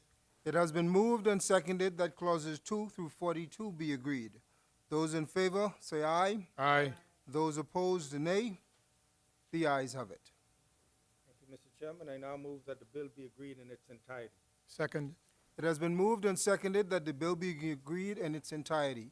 Those in favor, say aye. Aye. Those opposed, nay. The ayes have it. Thank you, Mr. Chairman. I now move to a bill for an act to establish the National Youth Commission for the purpose of promoting youth development, empowerment, and engagement, and for connected purposes. And I move that the long title of the bill be agreed. Second. It has been moved and seconded that the long title of the bill be agreed. Those in favor, say aye. Aye. Those opposed, say nay. The ayes have it. Thank you, Mr. Chairman. I move that the short title of the bill be agreed. Second. It has been moved and seconded that the short title of the bill be agreed. Those in favor, say aye. Aye. Those opposed, nay. The ayes have it. Thank you, Mr. Chairman. I now move that clauses 2 through 34 of the bill be agreed. Second. It has been moved and seconded that clauses 2 through 34 be agreed. Those in favor, say aye. Aye. Those opposed, nay. The ayes have it. Thank you, Mr. Chairman. I now move that the bill be agreed in its entirety. Second. It has been moved and seconded that the bill be agreed in its entirety. Those in favor, say aye. Aye. Those opposed, say nay. The ayes have it. Thank you, Mr. Chairman. I now move to a bill for an act to amend the Automatic Exchange of Financial Account Information Act, and I move that the long title of the bill be agreed. Second. It has been moved and seconded that the long title of the bill be agreed. Those in favor, say aye. Aye. Those opposed, nay. The ayes have it. Thank you, Mr. Chairman. I move that the short title of the bill be agreed. Second. It has been moved and seconded that the short title of the bill be agreed. Those in favor, say aye. Aye. Those opposed, nay. The ayes have it. Thank you, Mr. Chairman. I now move that clauses 2 through 13 of the bill be agreed. Second. It has been moved and seconded that clauses 2 through 13 be agreed. Those in favor, say aye. Aye. Those opposed, nay. The ayes have it. Thank you, Mr. Chairman. I now move that the bill be agreed in its entirety. Second. It has been moved and seconded that the bill be agreed in its entirety. Those in favor, say aye. Aye. Those opposed, nay. The ayes have it. Thank you, Mr. Chairman. I now move to a bill for an act to establish and regulate decentralized autonomous organizations and for connected purposes, and I move that the long title of the bill be agreed. Second. It has been moved and seconded that the long title of the bill be agreed.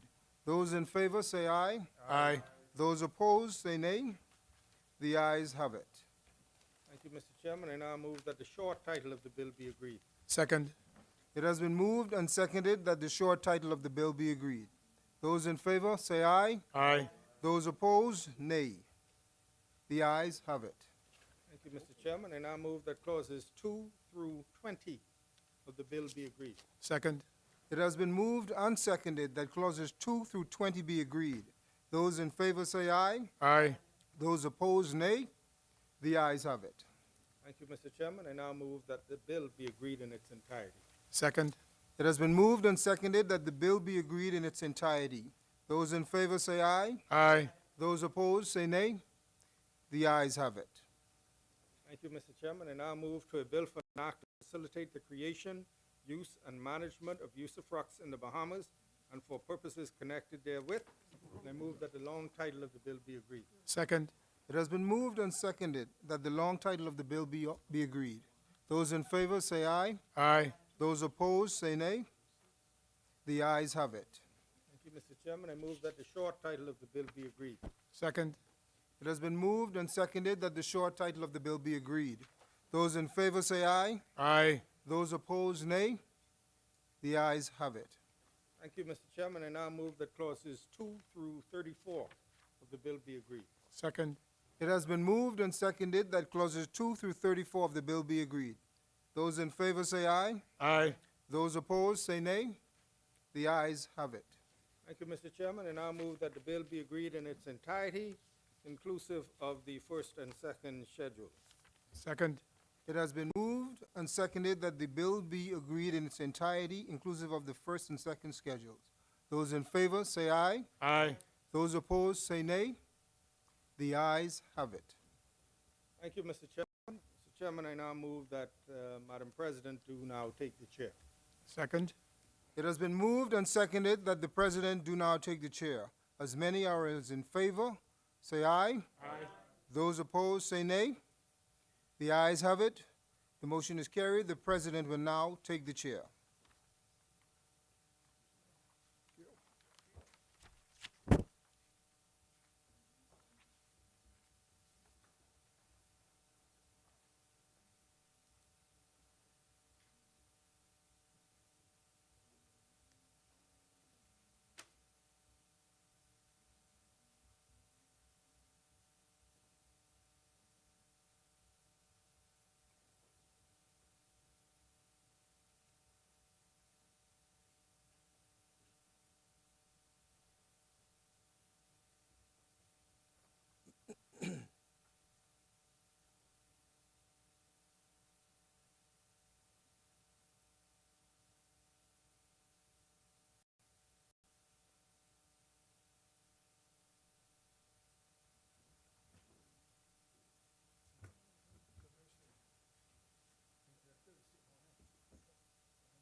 Madam President, I beg leave to report that the Committee of the Whole has examined the bills, having made no amendments thereto.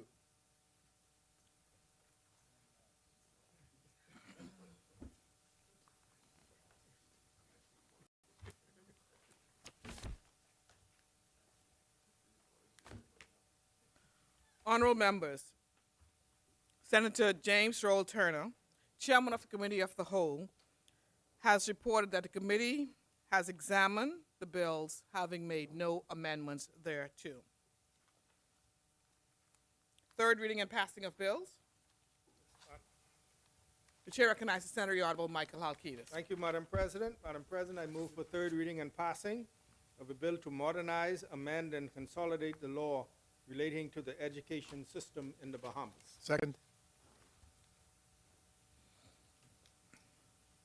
It has been moved and seconded that the following bill be read a third time and passed.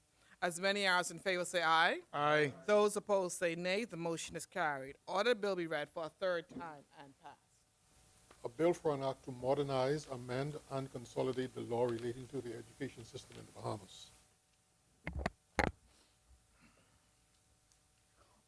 Order this bill do now pass, and the title thereof declared to be Education Act 2026.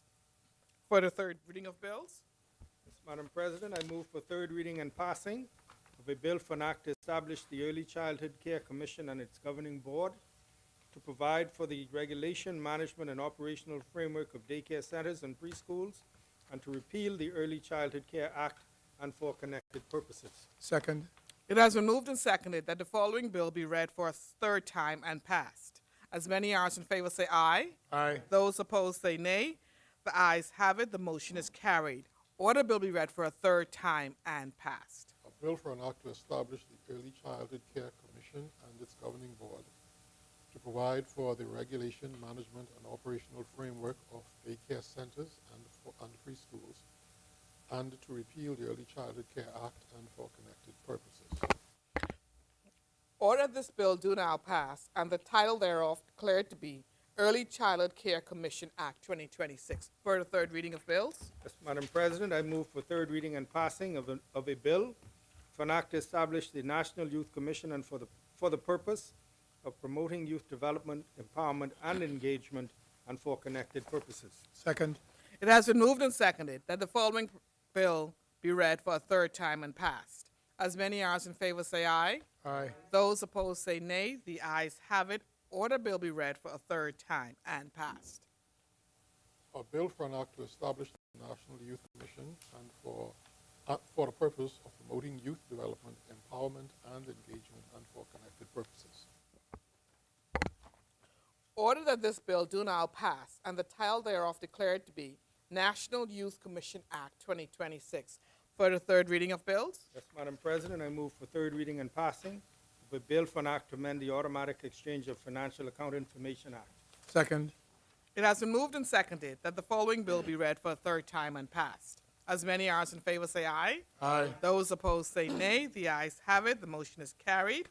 Order the bill be read for a third time and passed. A bill for an act to amend the Automatic Exchange of Financial Account Information Act. Order this bill do now pass, and the title thereof declared to be Automatic Exchange of Financial Account Information Amendment Act 2026. For the third reading of bills, Yes, Madam President, I move for third reading and passing of a bill for an act to establish and regulate decentralized autonomous organizations and for connected purposes. Second. it has been moved and seconded that the following bill be read for a third time and passed. As many as in favor say aye. Aye. Those opposed say nay. The ayes have it. The motion is carried. Order bill be read for a third time and pass. A bill for an act to establish and regulate decentralized autonomous organizations and for connected purposes. Order this bill do now pass, and the title thereof declared to be Decentralized Autonomous Organizations Bill 2026. For the third reading of bills, Yes, Madam President, I move for third reading and passing of a bill to facilitate the creation, use, and management of usufructs in the Bahamas and for purposes connected therewith. Second. it has been moved and seconded that the following bill do now pass. Read a third time. It has been moved and seconded that the following bill be read a third time and passed. As many as in favor say aye. Aye. Those opposed say nay. The motion is carried. Order the bill be read for a third time and passed. A bill for an act to facilitate the creation, use, and management of usufructs in the Bahamas and for purposes connected therewith. Order this bill do now pass, and the title thereof declared to be Usufruct Interest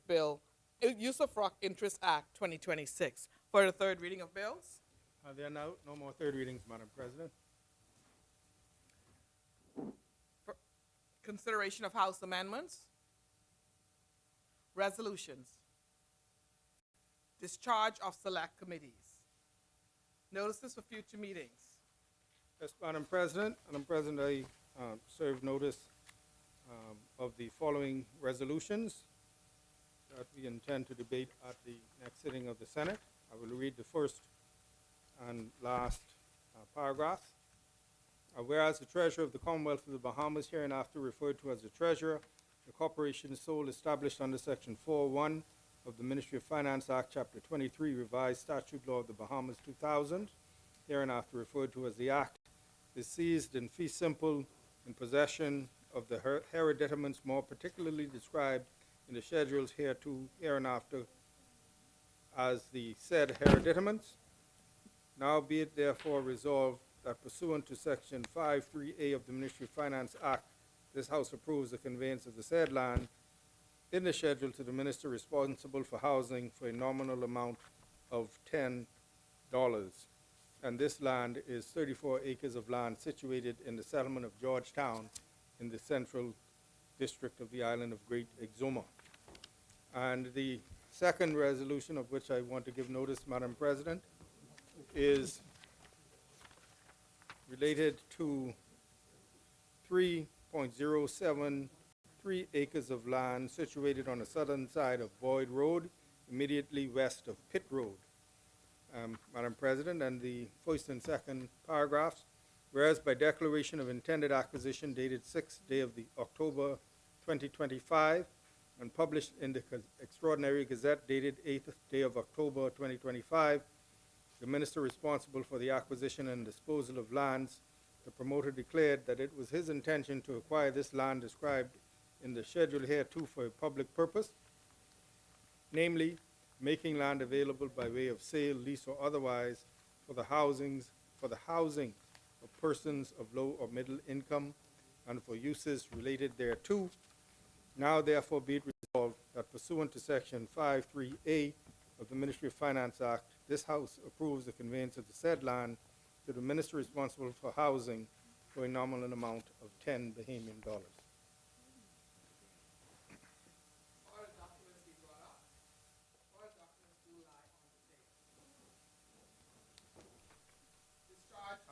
And in the area of further notices, Madam President, I renew all notices in the name of the government.